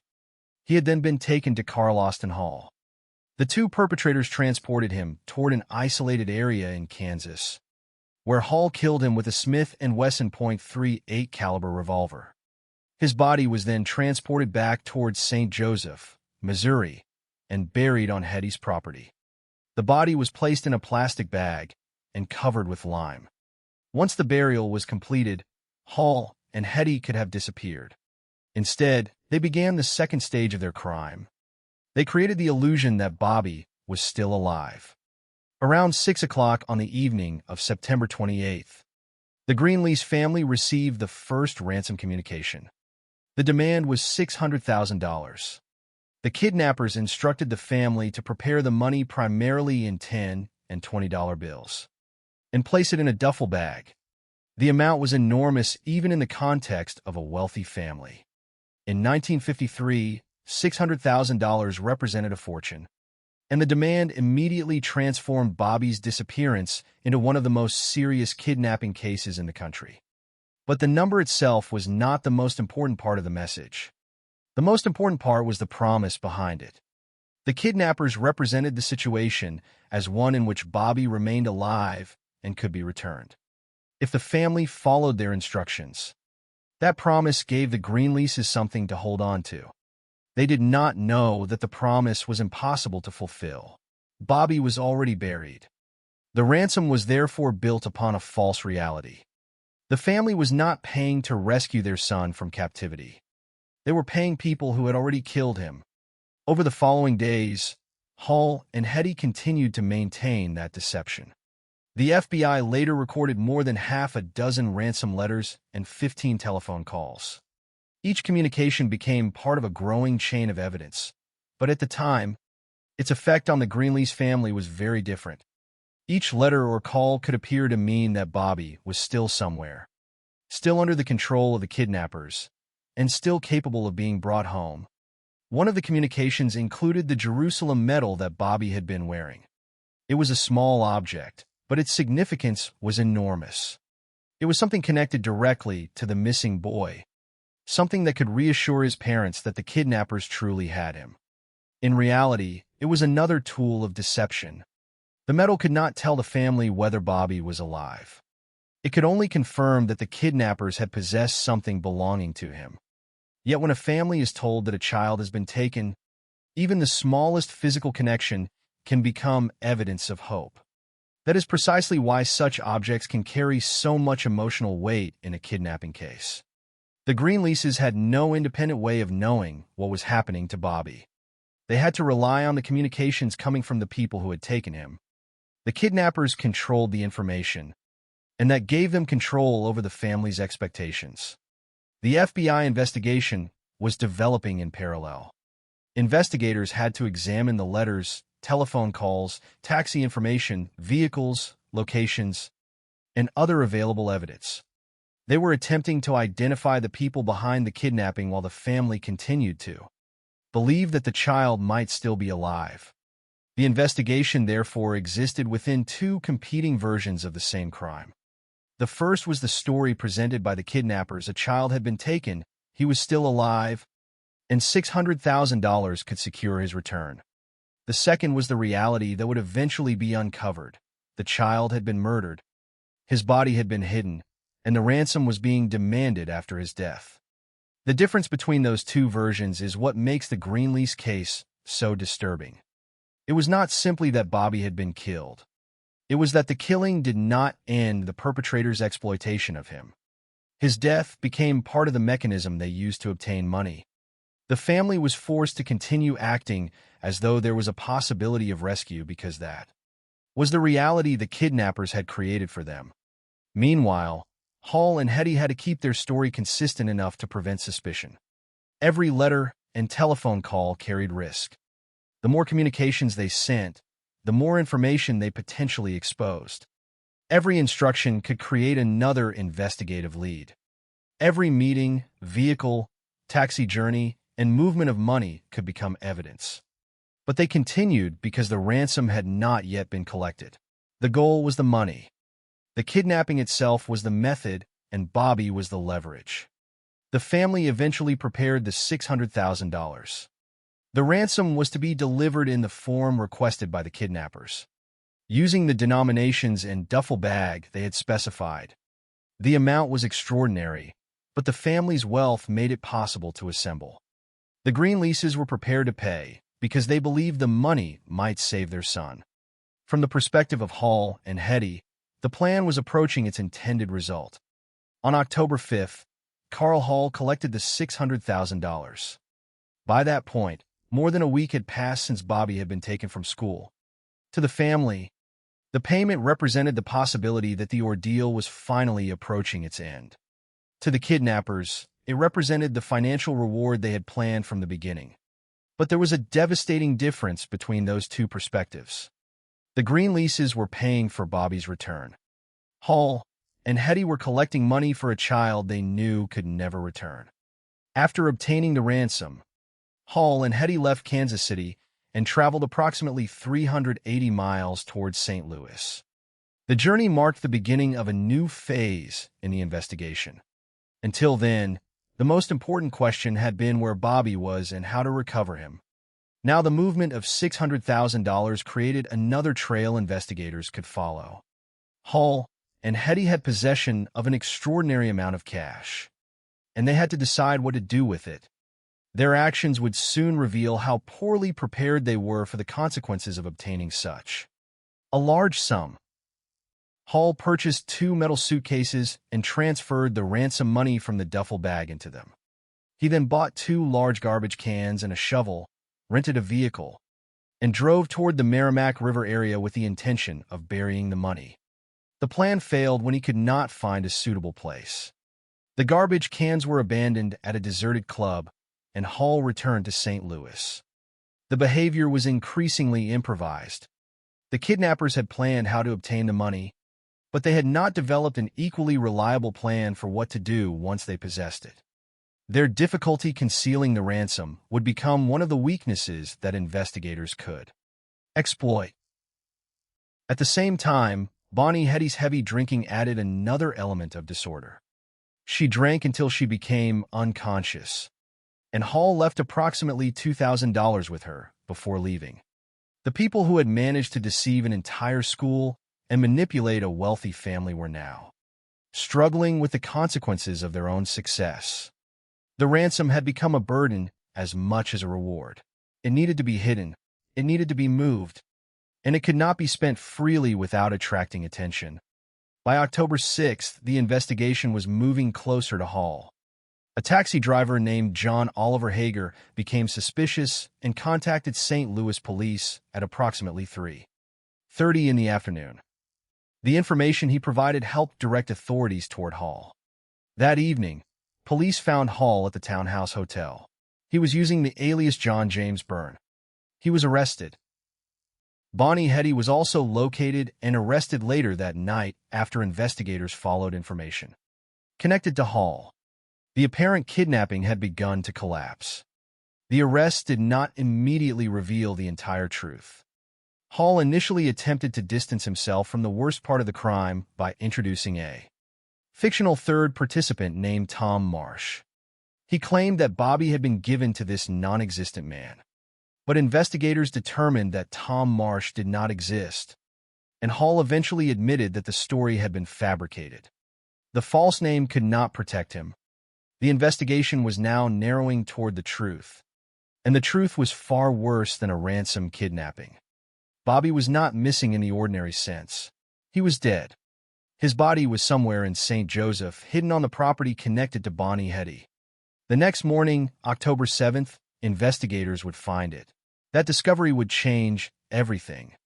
The case would no longer be defined by the question of whether Bobby could be rescued. It would become a murder investigation focused on how a 6-year-old boy had been taken from school, killed, buried, and then used as the centerpiece of a ransom deception. The family had paid $600,000 believing that their child might come home. Now the investigation was about to reveal that there had never been a homecoming waiting for them. By October 5, 1953, the Greenlees family had reached the point that the kidnappers had been working toward from the beginning. $600,000 had been assembled for the ransom. The money was to be delivered according to the instructions that had been given through the letters and telephone calls. For the family, the money represented an extraordinary sacrifice, but its meaning was simple. If they could satisfy the kidnappers, they believed Bobby might be returned. They did not know what investigators would eventually discover. They did not know that Bobby had already been murdered more than a week earlier. They knew only that their 6-year-old son had disappeared and that the people claiming to hold him had demanded a fortune for his release. The ransom therefore became the central object of the investigation, and at the same time, the family's last remaining connection to the possibility of seeing Bobby alive again. On October 5th, Carl Austin Hall collected the $600,000. The transaction represented the apparent success of the kidnapping scheme. Hall and Bonnie Hetty had managed to remove Bobby from school, conceal his death, maintain communications with the Greenlees family, and convince them to surrender an enormous amount of money. Yet obtaining the ransom created a new problem for the perpetrators. $600,000 was not an ordinary amount of cash. It was difficult to transport, difficult to hide, and potentially dangerous to possess. The money itself could become evidence. Every movement connected to it could create a trail. Hall and Hetty left Kansas City and traveled approximately 380 miles towards St. Louis. The journey placed them farther from the immediate center of the kidnapping, but it also brought them into a new environment where the ransom would become increasingly difficult to control. Hall began trying to reorganize the money. He purchased 2 metal suitcases and transferred the cash from the duffel bag into them. The change may have been intended to make the money easier to transport or conceal, but it also demonstrated the improvised nature of what happened after the ransom was collected. The kidnapping plan had been built around obtaining the money. What came afterward was less certain. Hall next purchased 2 large garbage cans and a shovel. He rented a vehicle and drove toward the Merrimack River area with the intention of burying the ransom. The plan was straightforward in concept: put the money somewhere hidden and remove it from immediate view. But Hall could not find a suitable place to carry it out. The attempt failed. The garbage cans were abandoned at a deserted club, and Hall returned to St. Louis. The enormous amount of cash remained a problem. The people who had demanded it now had to decide what could actually be done with it. The same money that represented the success of their crime was also something that could expose them. Their movements were no longer simply the movements of 2 people who had participated in a kidnapping. They were the movements of 2 people suddenly connected to an extraordinary amount of cash. At the same time, Bonnie Hetty was drinking heavily. According to the supplied case information, she drank until she became unconscious. Hall left approximately $2,000 with her, and then left. The condition of the 2 perpetrators showed how quickly their situation was becoming disorganized. They had successfully carried out the first stages of their plan, but they had not achieved control over what came afterward. The ransom was in their possession, Bobby's body was still hidden, and the investigation was continuing. The FBI and local authorities had been following multiple strands of information since the kidnapping began. The ransom letters were evidence. The telephone calls were evidence. The movements of the people connected to the case were evidence. Taxi drivers who had encountered Hetty or Hall could provide information about their movements. Vehicles could connect locations and individuals. Physical evidence could later establish what happened to Bobby. The investigation, therefore, did not depend on a single dramatic breakthrough. It was becoming a process of assembling separate pieces until they pointed toward the same people. One of those pieces came from a taxi driver named John Oliver Hager. On October 6th, at approximately 3:30 in the afternoon, Hager contacted St. Louis police because he had become suspicious of a passenger connected to the developing investigation. The information he provided helped direct authorities toward Hall.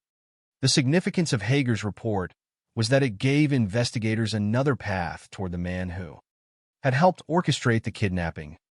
Hall was no longer simply a name associated with the crime. He was becoming a person authorities could locate. That evening, police found him at the Townhouse Hotel. Hall was not using his own name. He was using the alias John James Byrne. The use of a false identity was itself significant. The man connected to the kidnapping was now attempting to conceal who he was while possessing a fortune in ransom money. Police arrested him. The arrest did not immediately provide investigators with the complete story. Hall initially tried to distance himself from the full extent of the crime. Instead of acknowledging that Bobby had been killed, he introduced another name into the investigation, Tom Marsh. Hall claimed that Bobby had been given to this third man. If the story had been true, it would have meant that investigators still had another person to locate, and that Bobby might potentially be somewhere beyond Hall and Hetty's immediate control. But investigators determined that Tom Marsh did not exist. The supposed third participant was a fabrication. Hall eventually admitted that he had invented the name. That admission removed another layer of deception and left investigators with a much smaller group of suspects. Hall and Hetty were no longer presenting a believable chain of custody for Bobby. Their story was breaking apart. Bonnie Hetty was arrested later on October 6th after investigators followed information connected to Hall and located her at an apartment on Arsenal Street. With both principal suspects in custody, investigators could begin comparing their statements with the physical and circumstantial evidence already available. The most important unanswered question was now Bobby's location. The kidnappers had continued to communicate as though the boy were alive. But Hall's false story about Tom Marsh had not survived scrutiny. If Bobby had never been handed to another person, then the investigators had to determine what had actually happened to him. The answer was in St. Joseph. On October 7th, the FBI located Bobby's body at Bonnie Hetty's home. The discovery occurred at approximately 8:40 in the morning. He had been buried in a shallow grave near the porch. His body had been wrapped in a plastic bag, and lime had been placed over the burial. The discovery transformed the investigation. Until this point, authorities had been pursuing a kidnapping in which the victim's condition was uncertain. Now there was no uncertainty about the central fact. Bobby Greenlease had been killed. At approximately 1:05 that afternoon, the family's dentist identified the body. The search for Bobby had ended, but the investigation into his death was only beginning.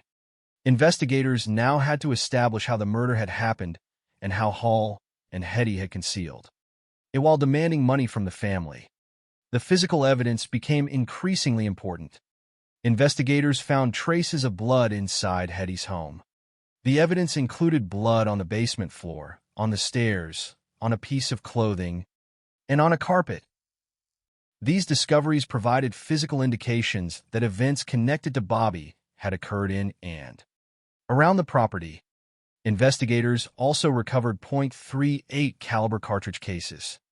The FBI laboratory examined them and determined that they had been fired from a short-barreled .38 Smith & Wesson revolver that Hall possessed when he was arrested. The weapon therefore became a direct link between Hall and the ballistic evidence associated with the crime. Another important piece of evidence was a lead bullet discovered in the carpet of Hetty's Plymouth station wagon.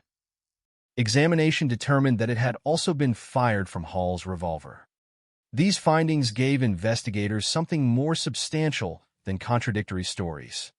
The physical evidence connected the weapon in Hall's possession to evidence recovered during the investigation. The case was becoming increasingly difficult for Hall to explain away. The fictional Tom Marsh had already disappeared from the story. Bobby's body had been found. The physical evidence was accumulating, and the weapon associated with Hall was linked to the ballistic evidence. The investigation was moving steadily toward the complete reconstruction of what had happened after Bobby left school. On October 11th, Hall finally admitted the truth. According to his confession, Hall and Hetty had taken Bobby from Kansas City toward the Overland Park area of Kansas. It was there that Hall killed the boy.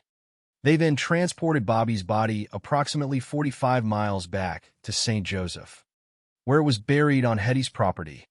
The confession established the basic sequence that investigators had been working to uncover. Bobby had not been handed over to an unknown third person. He had not disappeared into another network of kidnappers. He had been killed by the people who had taken him from school. Hall's confession also confirmed Hetty's role.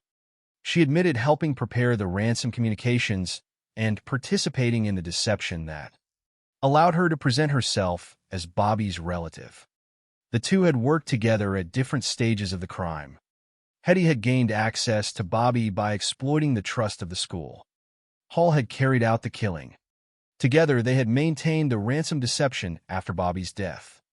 The investigation had therefore moved through several distinct stages: a missing child, a ransom demand, the collection of $600,000, the arrest of Hall and Hetty, the discovery of Bobby's body, the recovery of physical evidence, and finally Hall's confession.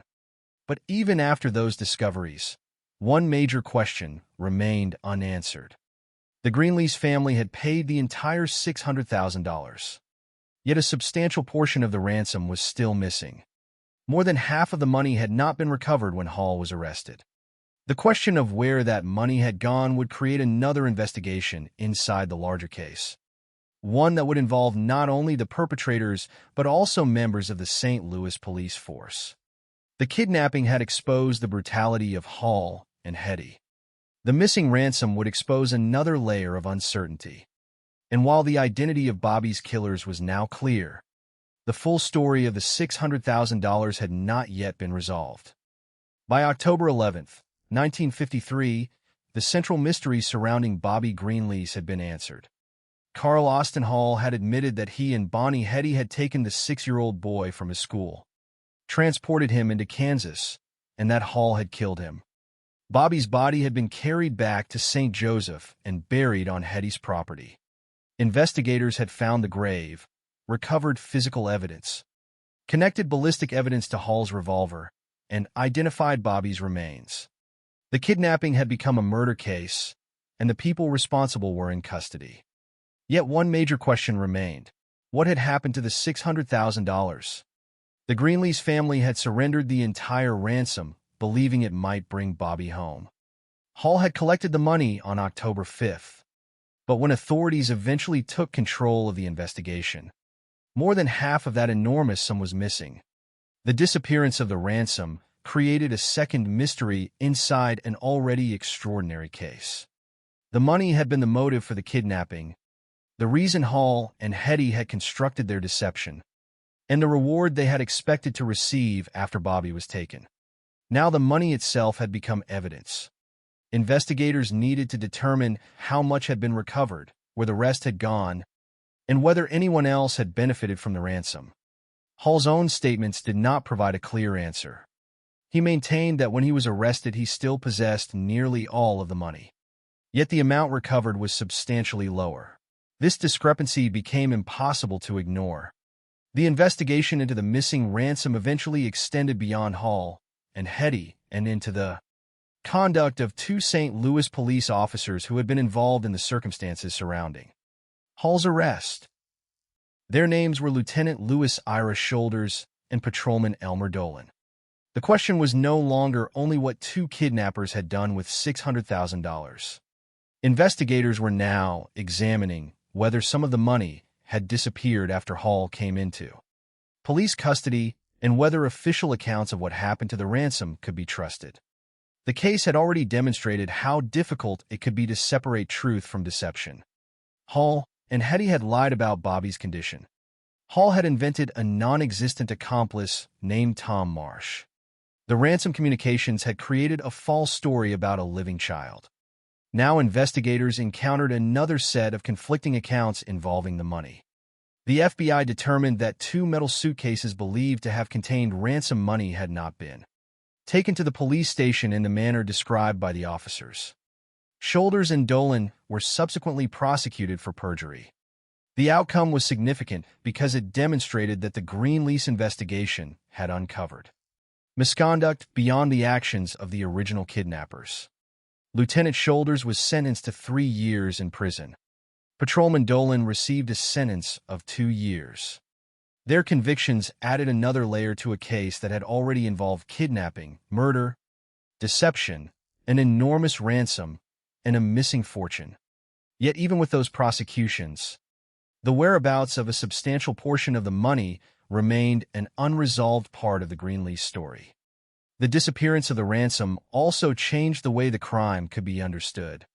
Hall and Hetty had originally imagined the $600,000 as the purpose of the kidnapping. But once they obtained it, they struggled to manage it. Hall had already demonstrated this difficulty after leaving Kansas City. He purchased 2 metal suitcases and moved the money from the duffel bag. He bought 2 large garbage cans and a shovel, rented a vehicle, and drove toward the Merrimack River area intending to bury the money. He could not find a suitable location. The garbage cans were left behind at a deserted club. He returned to St. Louis. The behavior suggested that the perpetrators had planned the collection of the ransom more carefully. than they had planned its aftermath. The cache was too large and too dangerous to handle casually. It required concealment, and every attempt to hide it created another potential trail. Meanwhile, Hall and Hetty were already attracting attention. Hetty drank heavily and became unconscious. Hall left approximately $2,000 with her and moved on. The enormous ransom had not produced stability. It had produced disorder. Within a day, Hall was arrested at the Townhouse Hotel under the name John James Byrne. Hetty was also taken into custody. The money trail would remain one of the most complicated elements of the case. But the criminal investigation itself was now moving toward prosecution. By the time Hall and Hetty appeared in federal court, investigators had assembled a substantial body of evidence. Bobby's body had been recovered from Hetty's property. The family's dentist had identified him. Blood evidence had been found inside Hetty's home, including on the basement floor, stairs, clothing, and carpet. .38 caliber cartridge cases had been examined by the FBI laboratory and connected to Hall's short-barreled Smith & Wesson revolver. A lead bullet found in the carpet of Hetty's Plymouth station wagon was also connected to the same weapon. Hall had attempted to mislead investigators with the fictional Tom Marsh story, but that account had collapsed. He later confessed to the essential facts of the kidnapping and murder. Hetty acknowledged her participation in the ransom communications and in the deception used to remove Bobby from school. The evidence was no longer simply circumstantial suspicion. The investigators had the physical evidence, the recovered body, the ballistic findings, and admissions from the people responsible. The case could move into court. On October 30th, 1953, Carl Hall and Bonnie Hetty appeared before Judge Albert L. Reeves in federal court in Kansas City. Both pleaded guilty. Their pleas meant that the legal proceedings would not depend upon a prolonged trial in which every piece of evidence had to be contested before a jury. The essential facts had already been established through the investigation and their own admissions. Yet the legal process still had to determine the punishment. The kidnapping and murder of Bobby had taken place only weeks earlier. The speed of the case was remarkable. On November 19, 1953, a jury considered the punishment and reached its decision after approximately 1 hour and 8 minutes of deliberation. The jury recommended the death penalty. Judge Reeves imposed death sentences on both Hall and Hetty. The case had moved from kidnapping to arrest, from investigation to confession, and from confession to a capital sentence in less than 2 months. For the Greenlease family, however, the legal conclusion could not undo what had happened. A conviction could identify the people responsible. A sentence could determine what would happen to those people. Neither could return Bobby. The courtroom proceedings, therefore, represented justice in a legal sense, but they could not resolve the central human loss at the heart of the case. Bobby had been 6 years old when he was taken from school. He had trusted the woman who told adults that she was his aunt. He had believed the story about his mother. That trust had been used to place him directly in the hands of the people who killed him. The ransom investigation also left a complicated legacy. The original $600,000 had been intended to be the financial reward for the kidnapping, but a substantial portion disappeared, and questions surrounding the money led investigators to examine the actions of people who were supposed to be involved in law enforcement. The prosecution of Shoulders and Dolan showed that the Greenlease case was not simply a story about two criminals deceiving a wealthy family. It was also a case in which the enormous amount of money created opportunities for further wrongdoing. The missing ransom became a lasting, unresolved element, even after Hall and Hetty were convicted and sentenced to death. Yet by late November, the legal outcome was clear. Hall and Hetty would die for their roles in the crime. The final stage would take place at Missouri State Penitentiary in Jefferson City. On December 18, 1953, less than 3 months after Bobby disappeared, Carl Hall and Bonnie Hetty were brought to the prison's gas chamber. Hall was pronounced dead at 12:12 a.m. 20 seconds later. Hetty was pronounced dead. Their executions brought a remarkably rapid end to the legal story of the Greenlease kidnapping. But the speed of the punishment could not match the permanence of the loss. Bobby's life had ended on the day he was taken from school. The investigation had eventually established the truth, but the truth came too late to save him. The case had begun with a false claim about a mother's medical emergency and ended with two convicted killers dead in prison. Between those two moments were letters, telephone calls, a ransom of $600,000, a hidden grave, forensic evidence, a confession, and an unresolved fortune that never fully returned to its original owner. The Greenlease case was therefore more than a kidnapping. It was a chain of deception in which each stage created the conditions for the next.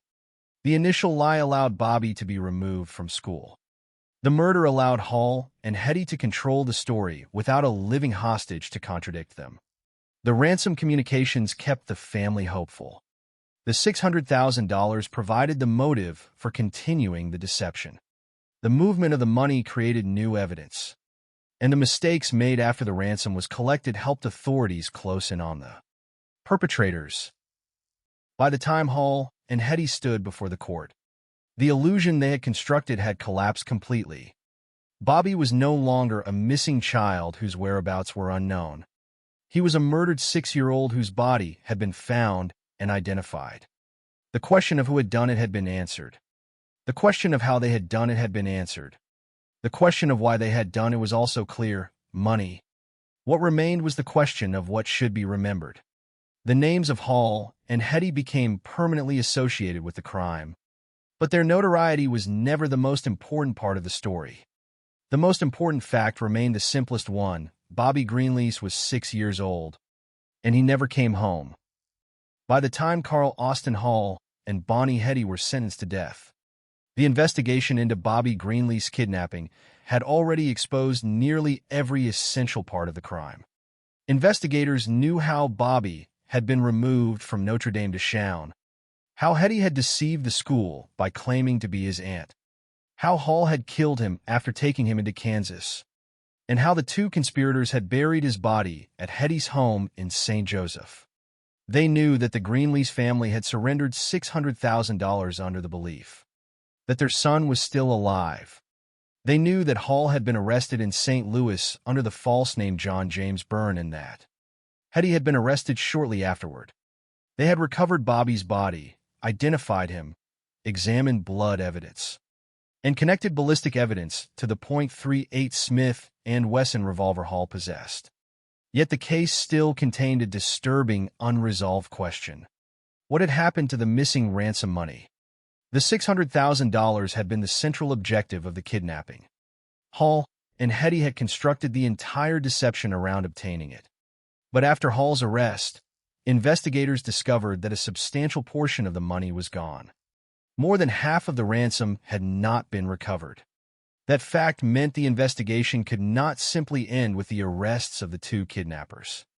There was another trail to follow, and this trail led into the circumstances surrounding Hall's capture in St. Louis.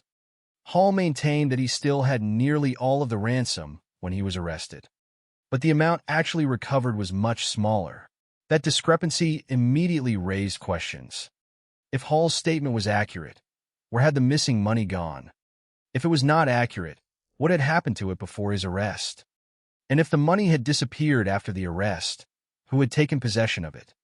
The FBI examined the circumstances closely. Their investigation eventually focused on two St. Louis police officers who had participated in the events surrounding Hall's arrest: Lieutenant Louis Ira Shoulders and Patrolman Elmer Dolan. The issue centered on two metal suitcases that were believed to have contained ransom money. According to the FBI investigation, the suitcases were not taken to the police station in the manner described by the officers. That discrepancy became significant enough to result in criminal charges. Shoulders and Dolan were prosecuted for perjury, meaning that the government's case alleged that their statements about the handling of the evidence were false. Shoulders was eventually sentenced to 3 years in prison, while Dolan received a sentence of 2 years. Their convictions created a remarkable secondary scandal within the Greenlease case. The original crime had already involved an enormous breach of trust. A child had been taken from school by someone pretending to be a relative. His family had been deceived into paying an extraordinary ransom. He had been killed before the money was demanded. Now the handling of the ransom had raised questions about the integrity of people who were supposed to be enforcing the law. The missing money became one of the enduring mysteries of the case because the investigation did not recover the entire $600,000. The precise fate of the unrecovered portion remained uncertain. Even after Hall and Hetty were arrested, convicted, and executed, the question continued to exist separately from the murder itself. The physical evidence surrounding Bobby, by contrast, became increasingly clear. Investigators had found traces of blood in Hetty's home. Blood was discovered on the basement floor, the stairs, an item of clothing, and a carpet. Those findings mattered because they provided physical evidence connected to the events surrounding the murder and burial. Investigators also recovered .38 caliber cartridge cases. The FBI laboratory examined the cases and determined that they had been fired from the short-barreled .38 Smith & Wesson revolver in Hall's possession when he was arrested. A lead bullet recovered from the carpet of Hetty's Plymouth station wagon was also identified as having been fired from the same weapon. The evidence therefore established a physical connection between Hall's firearm and the ballistic evidence recovered during the investigation. Hall's own behavior had also created a pattern of deception. When investigators first questioned him, he attempted to introduce another person into the story. He claimed that a man named Tom Marsh had received Bobby. If true, that would have changed the direction of the investigation. Authorities would have had to search for another suspect and determine whether Bobby had been transferred into his custody. But the story quickly collapsed because Tom Marsh did not exist. Hall eventually admitted that the name was fictitious. The false accomplice became another example of how the investigation had to move through layers of deception before reaching the truth. By October 11th, Hall finally confessed. His admission established that he and Hetty had taken Bobby from Kansas City toward Overland Park, Kansas, where Hall killed him. The body was then transported approximately 45 miles back to St. Joseph and buried at Hetty's home. Hetty's own admissions established her participation in the broader scheme. She acknowledged helping prepare the ransom letters and participating in the deception that allowed her to present herself as Bobby's relative. Her role was essential because the kidnapping depended upon gaining access to the child without creating an immediate alarm. Hall could plan the crime, but Hetty's presence at the school gave the plan its critical opening. The case therefore did not depend upon a single person's actions. It was a partnership in which each participant contributed to the deception. But the final consequences of that partnership were now approaching rapidly. On October 30th, only about a month after Bobby had been taken from school, Hall and Hetty appeared before federal judge Albert L. Reeves in Kansas City. Both pleaded guilty. Their decision brought the legal proceedings directly towards sentencing. The evidence had already established the major facts, and their admissions removed the need for a prolonged dispute over whether they had participated in the kidnapping. The remaining question was punishment. On November 19th, a jury considered the case and deliberated for approximately 1 hour and 8 minutes. The jury recommended death for both defendants. Judge Reeves also determined that Hall and Hetty should die for the crime. The punishment was unusually swift when measured against the enormous consequences of the case. Bobby had disappeared on September 28th. By November 19th, the people responsible had received death sentences. Less than a month later, their lives would end. For the Greenlease family, however, the legal process could offer only one kind of answer. It could establish responsibility. It could impose punishment. It could record the crime in the official history of the United States. It could not reverse the morning when Bobby walked out of school. It could not restore the 6-year-old boy whose trust had been exploited. And it could not transform the $600,000 paid by his family into what they had believed it represented, a payment capable of bringing their child home. The The case also demonstrated how quickly a carefully constructed criminal plan could unravel once the perpetrators gained what they had wanted. Hall and Hetty had succeeded at the most horrifying part of their plan. They had obtained access to Bobby and killed him. They had then convinced his family that he remained alive and collected the ransom. But after receiving the money, their control began to disappear. Hall struggled to conceal the cash. He attempted to bury it near the Merrimack River. He left garbage cans at a deserted club. He gave Hetty $2,000 and left. His movements attracted the attention of a taxi driver, John Oliver Hager, whose report helped direct police toward him. Hall was found using an alias at the Townhouse Hotel. Hetty was arrested later that night. The plan that had begun with deception at a school ended with both conspirators in custody. The remaining story would unfold inside Missouri State Penitentiary. On December 18, 1953, Hall and Hetty were executed together in the prison gas chamber at Jefferson City. Hall was pronounced dead at 12:12 a.m. 20 seconds later. Bonnie Hetty was pronounced dead. The speed with which the case moved from kidnapping to execution was extraordinary. Less than 3 months had passed since Bobby was led away from school.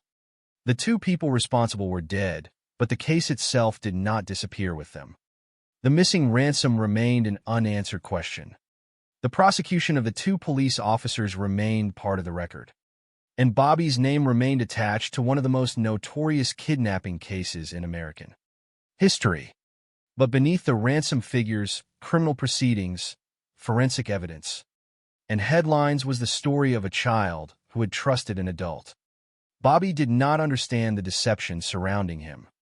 He did not know that the woman beside him was lying about being his aunt. He did not know that the story about his mother's heart attack was false. He did not know that the journey away from school was leading him toward danger. That is what gives the case its lasting weight. The crime was not built around overcoming Bobby's resistance. It was built around making resistance unnecessary. The kidnappers used the ordinary authority of adults, the trust of a school, and the emotional power of a family emergency to remove him from a place where he should have been safe. Everything that followed, the murder, the ransom letters, the telephone calls, the $600,000, the concealment of the body, and the eventual arrests, grew out of that first deception. In the end, the investigation succeeded in identifying the killers and reconstructing the crime. But the success of the investigation could never be confused with a happy ending. There was no rescue. There was no reunion. There was only the truth, finally uncovered after Bobby had already been lost. And perhaps that is the most enduring fact of the Greenlease case. The $600,000 was recovered only in part. The perpetrators were punished, and the investigation became famous. But none of those outcomes could change the one thing that mattered most. Bobby Greenlease was taken from school on September 28, 1953, and he never returned. The story of Bobby Greenlease had already reached its legal conclusion by December 1953. But the case did not end emotionally or historically with the deaths of Carl Austin Hall and Bonnie Hetty. Their execution closed the criminal proceedings against the two principal perpetrators, yet it could not close the questions left behind. The most obvious unanswered question concerned the ransom. $600,000 had been paid by the Greenlease family, but a substantial portion was never recovered. The FBI investigation into the money eventually led to the prosecution of Lieutenant Louis Ira Shoulders and Patrolman Elmer Dolan, demonstrating that the aftermath of the kidnapping extended beyond the actions of Hall and Hetty. Yet even that development did not erase the central tragedy. The Greenlease family had paid an enormous sum believing it could save their 6-year-old son. In reality, Bobby had already been dead when the ransom demands began. The money had purchased nothing except the continuation of a lie. That fact gives the case a particular emotional weight. In many kidnapping cases, the ransom represents a terrible bargain. A family gives up wealth in exchange for the possibility of a loved one's survival. In the Greenlease case, there was no such possibility. Hall and Hetty had already taken that possibility away before they demanded a single dollar. Their subsequent communications transformed Bobby's death into a continuing deception. More than half a dozen letters and 15 telephone calls helped sustain the false impression that Bobby remained in the kidnapper's custody. One of those communications included the Jerusalem medal he had been wearing. For the Greenlease family, that object could appear to be proof that their son was still alive. It was actually evidence of how deliberately the perpetrators manipulated their hope. The medal could not speak for Bobby. It could not confirm his condition. It simply became another instrument in the ransom scheme. This distinction matters because the Greenlease case was not merely a crime of violence. It was also a crime built around the exploitation of trust. Bobby trusted the adults responsible for him. The school trusted the woman who presented herself as his aunt. His parents trusted the ransom communications because they believed the kidnappers had their son. Investigators initially had to work within the same uncertainty. The difference was that investigators could gradually test the claims against evidence. The family could not. For them, every telephone call or letter carried the possibility that Bobby was still alive. That possibility lasted until the discovery of his body on October 7th. The moment investigators found Bobby's remains at Hetty's home in St. Joseph transformed the entire meaning of the previous days. The search for a missing child became a homicide investigation. Bobby was found in a shallow grave near the porch, wrapped in a plastic bag and covered with lime. At approximately 1:05 that afternoon, the family's dentist identified the body. The identification was an official confirmation of what the investigators had begun to fear. The child they had been searching for could not be rescued. The physical evidence then helped reconstruct what had happened. Blood was discovered inside Hetty's home, including on the basement floor, stairs, clothing, and carpet. Investigators also recovered .38 caliber cartridge cases. The FBI laboratory connected those cases to the short-barreled .38 Smith & Wesson revolver Hall possessed when he was arrested. A lead bullet recovered from the carpet of Hetty's Plymouth station wagon was also connected to Hall's revolver. These findings mattered because they supported the account that eventually emerged from Hall's confession. The murder was not simply an accusation made by one suspect against another. There was physical evidence linking Hall's weapon to the ballistic evidence. Hall's changing story also became part of the investigation. His attempt to introduce a non-existent man named Tom Marsh had failed. Once investigators established that Tom Marsh did not exist, Hall admitted that he had invented the name. The fictional accomplice could not explain Bobby's disappearance.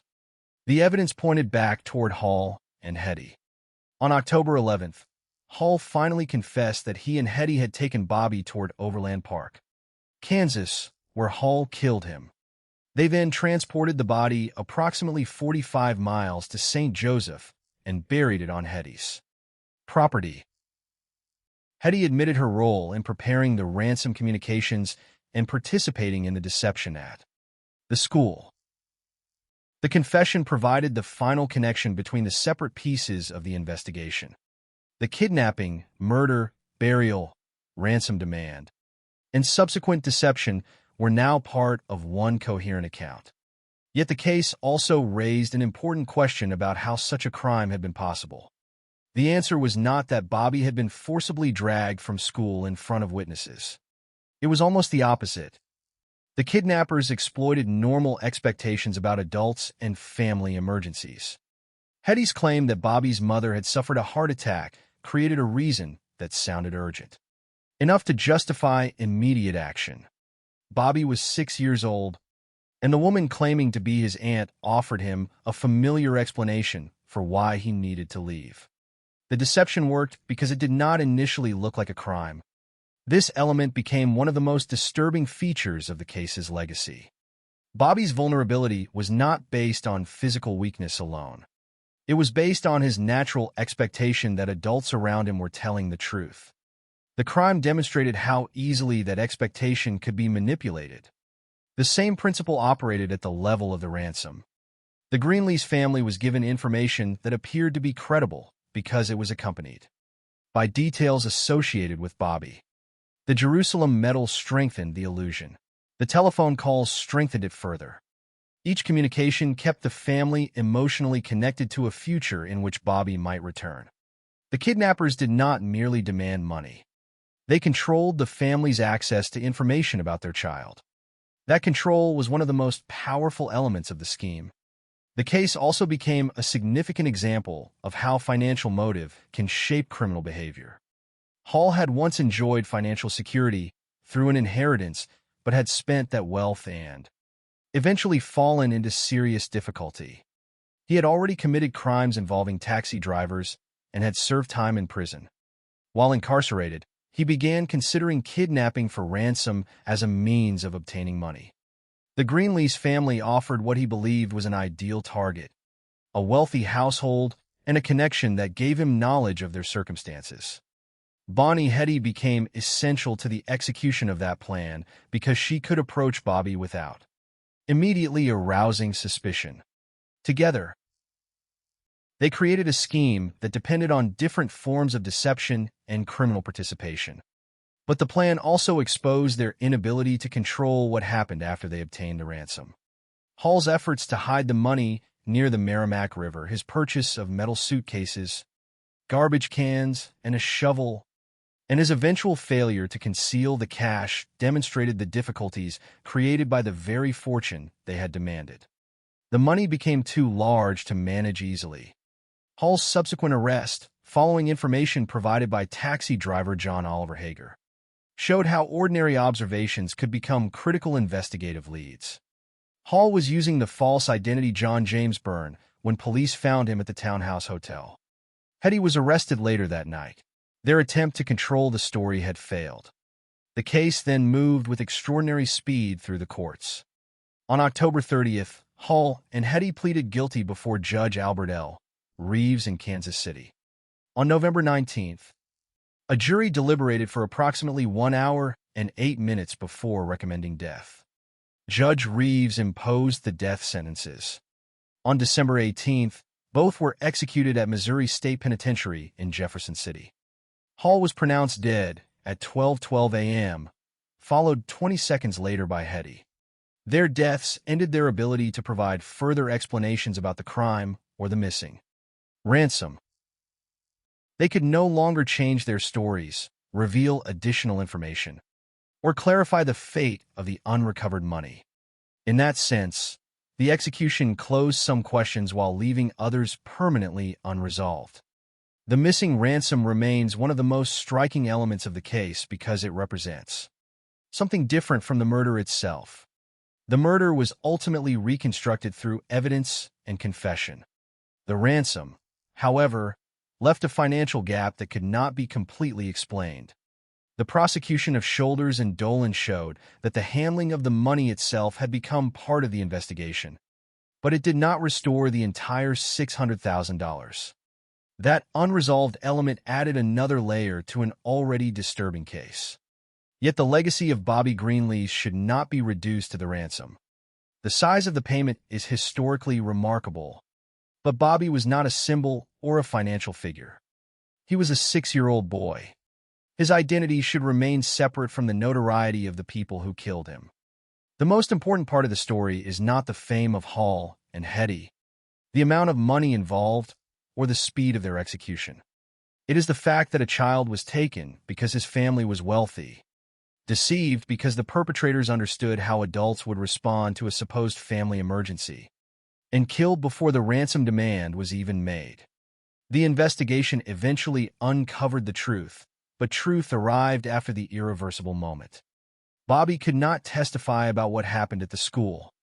He could not explain what he believed when Hetty told him his mother was ill.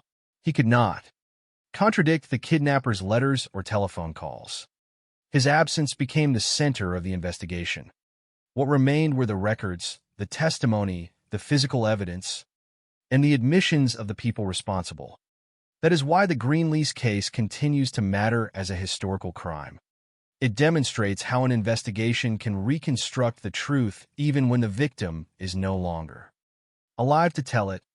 It also demonstrates the limits of justice. Hall and Hetty were identified, prosecuted, sentenced, and executed. The body was recovered. The murder was established, but none of those outcomes could restore the child to his family. The $600,000 could not purchase Bobby's life. The death sentences could not reverse his death. And the recovery of evidence could not erase the deception that had kept his parents believing in a return that was never possible. In the end, the Greenlease case leaves behind a simple but devastating contrast. The kidnappers measured the crime in dollars. The investigators measured it in evidence. The courts measured it in guilt and punishment. But for Bobby's family, the true measure was the absence of a 6-year-old child who should have come home from school that morning. That absence was permanent, and long after the headlines faded, it remained the most important fact of all. By the final weeks of 1953, the Bobby Greenlease case had moved through nearly every stage of a major criminal investigation. A 6-year-old boy had disappeared from school. His family had been confronted with an enormous ransom demand. The FBI and local authorities had followed letters, telephone calls, taxi information, vehicles, physical evidence, and the movement of money. Carl Austin Hall and Bonnie Hetty had been arrested. Bobby's body had been found and identified. Hall had confessed. Both defendants had pleaded guilty and received death sentences. Yet the story was not easily reduced to a sequence of arrests and convictions. The case left behind questions about trust, money, deception, law enforcement, and the limits of justice. Above all, it left behind the memory of a child whose life had been taken because his family possessed the wealth that Carl Hall believed he could exploit. Bobby Greenlease was Robert Cosgrove Bobby Greenlease Jr., born in 1947 and 6 years old when he was kidnapped.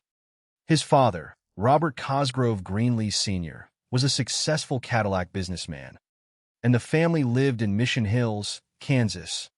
Their wealth was the factor that made them attractive to Hall.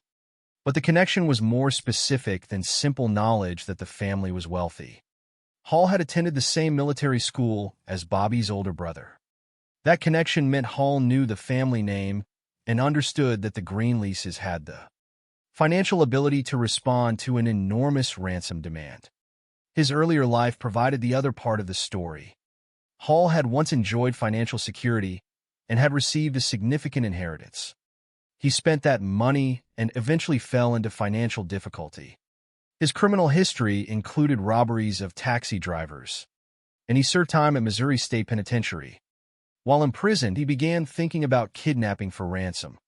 Bonnie Hetty later became his accomplice, and together they turned that idea into a plan. The plan depended upon one crucial element: access to Bobby without immediate suspicion. Hetty provided that access. On September 28th, she arrived at Notre Dame de Chaune and claimed to be Bobby's aunt. She told Sister Morand that Bobby's mother had suffered a heart attack and was being taken to a hospital. The story created an urgent reason for the boy to leave school. Bobby trusted the explanation. Hetty placed an arm around him and held his hand as they departed.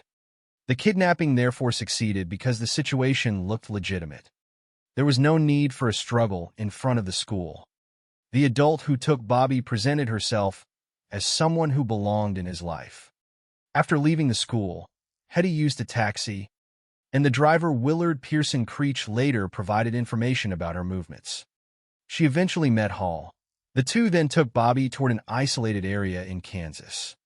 According to Hall's eventual confession, it was near Overland Park that he killed Bobby with a .38 caliber Smith & Wesson revolver.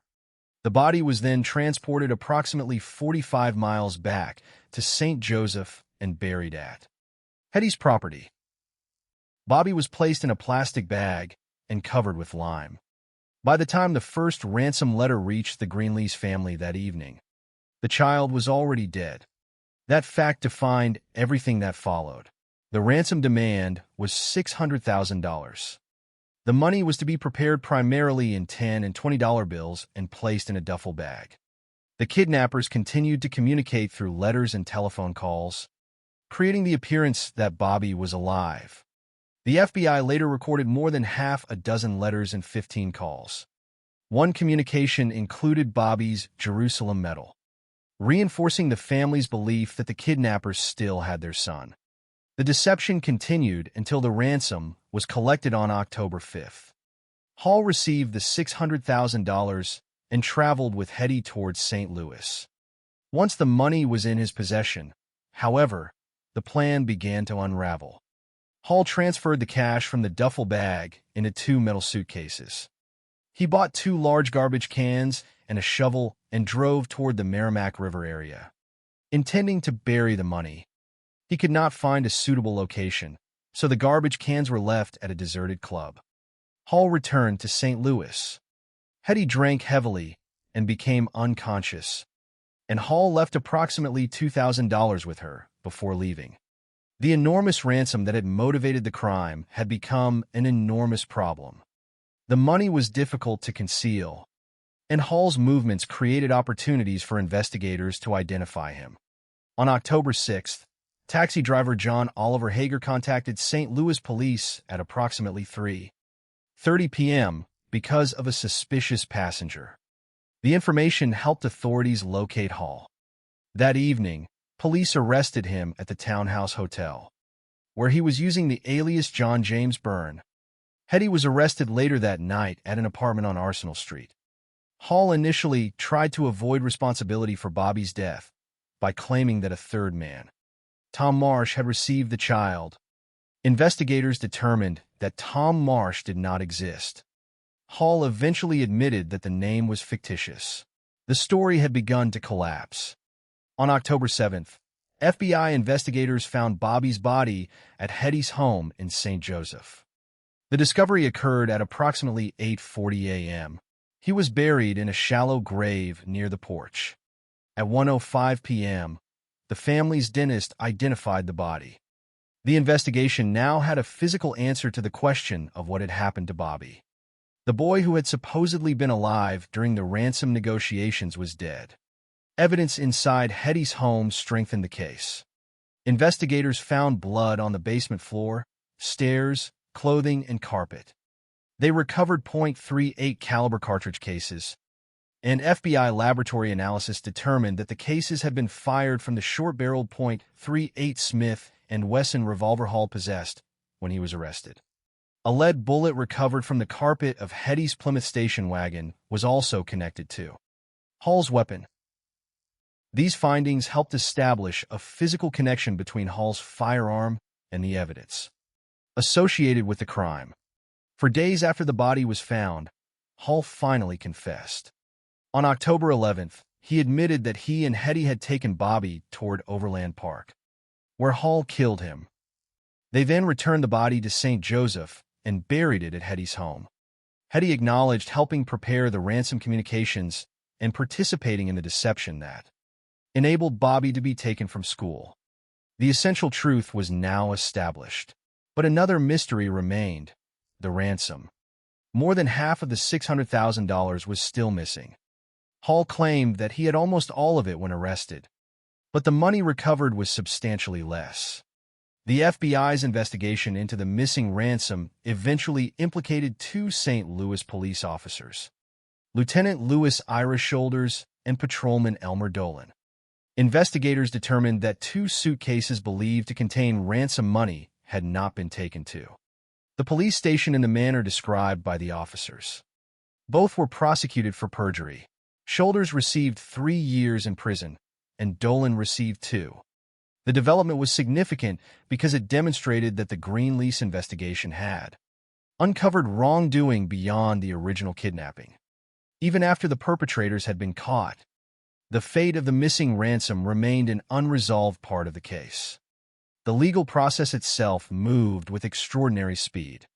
On October 30th, Hall and Hetty appeared before Judge Albert L.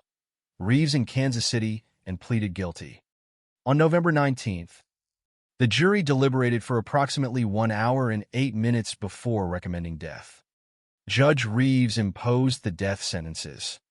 On December 18, 1953, Hall and Hetty were executed together in the gas chamber at Missouri State Penitentiary in Jefferson City.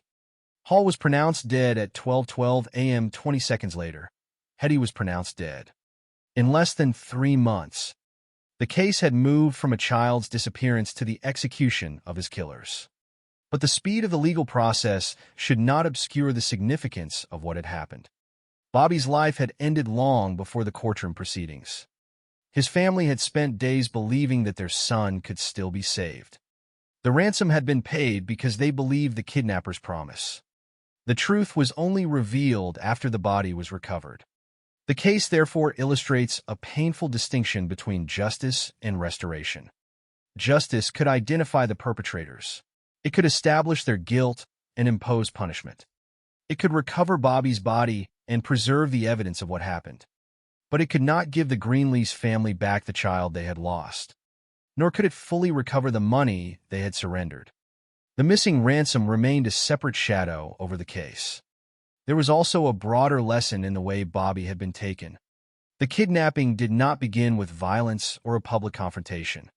It began with a lie that sounded like an emergency. Hetty claimed to be family. She invoked Bobby's mother. She created a reason for the school to believe that releasing him was the responsible thing to do. Bobby himself had no reason to suspect that the person beside him intended harm. The crime depended on that innocence. It used the normal expectations of childhood, the belief that adults tell the truth in that family. Members can be trusted as tools of the kidnapping. That is why the Greenlease case remains disturbing even after more than 7 decades. The central horror is not only the murder, it is the deliberate exploitation of trust. Bobby was not simply taken, he was persuaded to leave. His parents were not simply robbed. They were made to pay while believing their child could still be saved. And investigators were not simply searching for a missing boy. They were gradually uncovering a crime in which the victim had already died while the deception continued. In the end, Hall and Hetty could no longer control the story. The evidence had overtaken their lies. Bobby's body had been found. The weapon had been connected to the ballistic evidence. The fictional Tom Marsh had been exposed. Hall had confessed. Hetty had admitted her participation. The court had imposed the ultimate punishment. Yet the final image of the case is not the gas chamber, the courtroom, or the missing money. It is the moment before any of those things happened, when a 6-year-old boy left school believing that an adult was taking him home because his mother was ill. He did not know he was walking into a kidnapping. He did not know that his family would soon receive a ransom demand. He did not know that the people claiming to control his fate had already taken his life. Everything that followed was an investigation into the consequences of that deception. And the most enduring fact remains unchanged. Bobby Greenlease was 6 years old, and the people who used his family's wealth as an opportunity ensured that he would never return home. By December 18, 1953, the criminal case against Carl Austin Hall and Bonnie Hetty had reached its final moment. Less than 3 months had passed since 6-year-old Bobby Greenlease was taken from Notre Dame de Chouin in Kansas City. In that short period, the case had moved from a missing child investigation to a nationwide kidnapping investigation, then to a murder investigation, and finally to a capital case. Bobby's body had been recovered. His identity had been confirmed. The physical evidence had been examined. Hall had confessed, and both defendants had pleaded guilty. On December 18th, Hall and Hetty were brought to Missouri State Penitentiary in Jefferson City, where they were executed together in the gas chamber. Hall was pronounced dead at 12:12 a.m. 20 seconds later. Bonnie Hetty was pronounced dead. Their deaths ended the legal lives of the 2 people responsible for the crime, but they did not erase the tragedy that had begun on the morning of September 28th. The Greenlease case had never truly been about money alone. The $600,000 was the motive that Hall and Hetty pursued, but the human cost of the crime could not be measured in dollars. Bobby Greenlease was 6 years old. He was the son of Robert Cosgrove Greenlease Sr., a wealthy Cadillac businessman, and he lived with his family in Mission Hills, Kansas. His family's wealth made him attractive to Hall because Hall understood that the Greenleases could potentially meet an extraordinary ransom demand. Hall also had a connection to the family through the military school he had attended with Bobby's older brother. That knowledge gave him a reason to believe that the family could be targeted successfully. Hall's own history provided the motive. He had once possessed considerable financial security through an inheritance, but he spent the money and later fell into financial difficulty. His criminal history included robberies of taxi drivers, and he had served time at Missouri State Penitentiary. While imprisoned, he began considering kidnapping as a way to obtain money through ransom. Bonnie Hetty became his accomplice. Her role would be critical because the plan required access to Bobby without immediately alarming the school. On the morning of September 28th, Hetty arrived at Notre Dame de Chaune and claimed to be Bobby's aunt. She told Sister Morand that Bobby's mother had suffered a heart attack and was being taken to a hospital. The story was false, but it sounded urgent. Bobby was released into Hetty's care. He did not resist. She placed an arm around him and held his hand as they left the school. That simple act became the beginning of one of the most notorious kidnapping cases in American history. The importance of that moment lies in what was absent. There was no obvious struggle. There was no warning that Bobby was being taken by criminals. The kidnapping depended on trust. Bobby trusted the adult who claimed to be a relative. The school trusted the explanation. The deception succeeded because it resembled a family emergency rather than a crime. After leaving the school, Hetty used a taxi. The driver, Willard Pearson Creech, later became a witness whose information helped investigators reconstruct her movements. Hetty eventually met Hall, and the two took Bobby toward an isolated area in Kansas. According to Hall's later confession, it was in the Overland Park area that Hall killed Bobby with a Smith & Wesson .38 caliber revolver. The body was then transported approximately 45 miles back to St. Joseph, Missouri, where it was buried at Hetty's home. Bobby was placed inside a plastic bag and covered with lime. At that moment, the kidnapping had already become a murder, but the financial scheme continued. Around 6 o'clock that evening, the Greenlease family received the first ransom letter.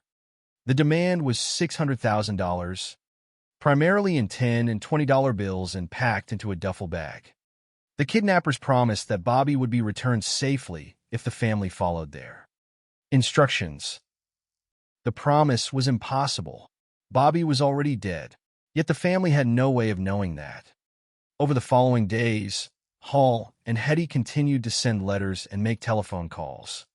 The FBI later recorded more than half a dozen letters and 15 calls. One communication included the Jerusalem medal Bobby had been wearing. The medal gave the family another reason to believe that the kidnappers truly possessed their son. It was a calculated piece of deception. The family was being kept inside a false reality in which Bobby remained alive somewhere, and the ransom could still save him. On October 5th, the family delivered the $600,000. Hall collected the ransom and left Kansas City with Hetty, traveling approximately 380 miles towards St. Louis. The collection of the money should have been the successful conclusion of their plan. Instead, it became the beginning of their collapse. Hall transferred the money from the duffel bag into 2 metal suitcases. He purchased 2 large garbage cans and a shovel and rented a vehicle. He drove toward the Merrimack River area intending to bury the ransom, but he could not find a suitable place. The garbage cans were abandoned at a deserted club, and Hall returned to St. Louis. Hetty drank heavily and became unconscious. Hall left approximately $2,000 with her and left. The people who had planned how to obtain $600,000 had no effective plan for what to do with it once they possessed it. The money was too large to handle easily and became another source of risk. On October 6th, taxi driver John Oliver Hager contacted St. Louis police at approximately 3:30 p.m. with information about a suspicious passenger. That information helped authorities locate Hall. That evening, police arrested him at the Townhouse Hotel. He was using the alias John James Byrne. Hetty was arrested later that night at an apartment on Arsenal Street. Hall initially attempted to protect himself by claiming that a third person named Tom Marsh had received Bobby. Investigators determined that Tom Marsh did not exist. Hall later admitted that the name had been invented. The false accomplice could not explain the missing child. The investigation then moved toward the place where Bobby had actually been hidden. On October 7th, at approximately 8:40 a.m., FBI investigators found Bobby's body at Hetty's home in St. Joseph. He had been buried in a shallow grave near the porch. The discovery ended the possibility of a rescue. At approximately 1:05 p.m., the family's dentist identified the body. The investigation now had to establish exactly how the child had died and how the perpetrators had concealed his death. Evidence found inside Hetty's home included blood on the basement floor, stairs, clothing, and carpet. Investigators also recovered .38 caliber cartridge cases. The FBI laboratory determined that the cartridge cases had been fired from the short-barreled .38 Smith & Wesson revolver Hall possessed when he was arrested. A lead bullet found in the carpet of Hetty's Plymouth station wagon was also determined to have been fired from Hall's weapon. The physical evidence supported the story that eventually emerged from Hall's confession. On October 11th, Hall admitted that he and Hetty had taken Bobby toward Overland Park, where Hall killed him, and that they then returned the body to St. Joseph and buried it at Hetty's home. Hetty acknowledged helping prepare the ransom communications and participating in the deception that allowed Bobby to be removed from school. The essential facts of the crime were now established, but one major mystery remained. The Greenlease family had paid $600,000, yet more than half of the money had not been recovered. Hall claimed that he still possessed nearly all of it when arrested. The FBI investigated the circumstances surrounding the missing ransom and eventually focused on Lieutenant Louis Ira Shoulders and Patrolman Elmer Dolan. Two metal suitcases believed to have contained ransom money had not been taken to the police station in the manner described by the officers. Both were later prosecuted for perjury. Shoulders received 3 years in prison, while Dolan received 2. The missing ransom became an unresolved shadow over the case, separate from the facts of Bobby's murder. The legal proceedings themselves moved with extraordinary speed. On October 30th, Hall and Hetty appeared before Judge Albert L. Reeves in Kansas City and pleaded guilty. On November 19th, the jury deliberated for approximately 1 hour and 8 minutes before recommending the death penalty. Judge Reeves imposed death sentences on both defendants. Less than a month later, they were executed. Their deaths brought the official legal response to an end, but they could not bring Bobby back. That distinction is essential when considering the legacy of the case. A criminal investigation can identify what happened. A court can establish guilt. A sentence can punish those responsible. But none of those actions can restore a life that has already been taken. The Greenlease case remains disturbing because Bobby's death occurred before his family even knew. They were negotiating for his life. The ransom was therefore based upon a lie from its beginning. His parents were asked to surrender an enormous fortune while believing that their son was still somewhere within reach. Every letter and telephone call prolonged that hope. The Jerusalem medal strengthened it. Yet behind the communications was the reality of a child already buried. The case also demonstrates how the exploitation of trust can be more powerful than physical force. Hetty did not need to overpower Bobby. She needed only to make him believe that she was someone he could trust. The school did not need to be threatened. It needed only to believe that a family emergency had occurred. The family did not need to be physically forced to surrender the ransom. They needed to believe that payment could save their son. The crime worked by manipulating expectations that ordinarily protect children and families. That is why the story remains more than a historical kidnapping case. It is a reminder of how vulnerable trust can become when someone deliberately weaponizes it. In the end, the Greenlease investigation succeeded because the lies could not survive contact with evidence. Hall's fictional Tom Marsh disappeared. The body was found. The ballistic evidence connected the revolver to the crime. The blood evidence and other physical findings supported the investigation. Hall confessed. Hetty admitted her participation. The courts imposed punishment. But the final truth was also the simplest. Bobby had been taken from school, killed, and used as the justification for a ransom that could never save him. The $600,000 became a historical figure, but Bobby was never a figure. He was a 6-year-old child whose family expected him to come home. The most enduring legacy of the case should therefore not be the notoriety of Hall and Hetty, nor the mystery surrounding the missing money. It should be the memory of the victim whose innocence made the crime possible and whose absence made every subsequent event necessary. On September 28, 1953, Bobby left school believing that an adult was taking him because his mother was ill. He never returned. The investigation eventually uncovered the truth, but truth could not change the outcome. Justice could punish the people responsible, but it could not restore what had been lost. And that is where the Greenlee story ultimately ends, not with the gas chamber, not with the ransom, and not with the unanswered money, but with the permanent absence of a 6-year-old boy who should have been safely on his way home.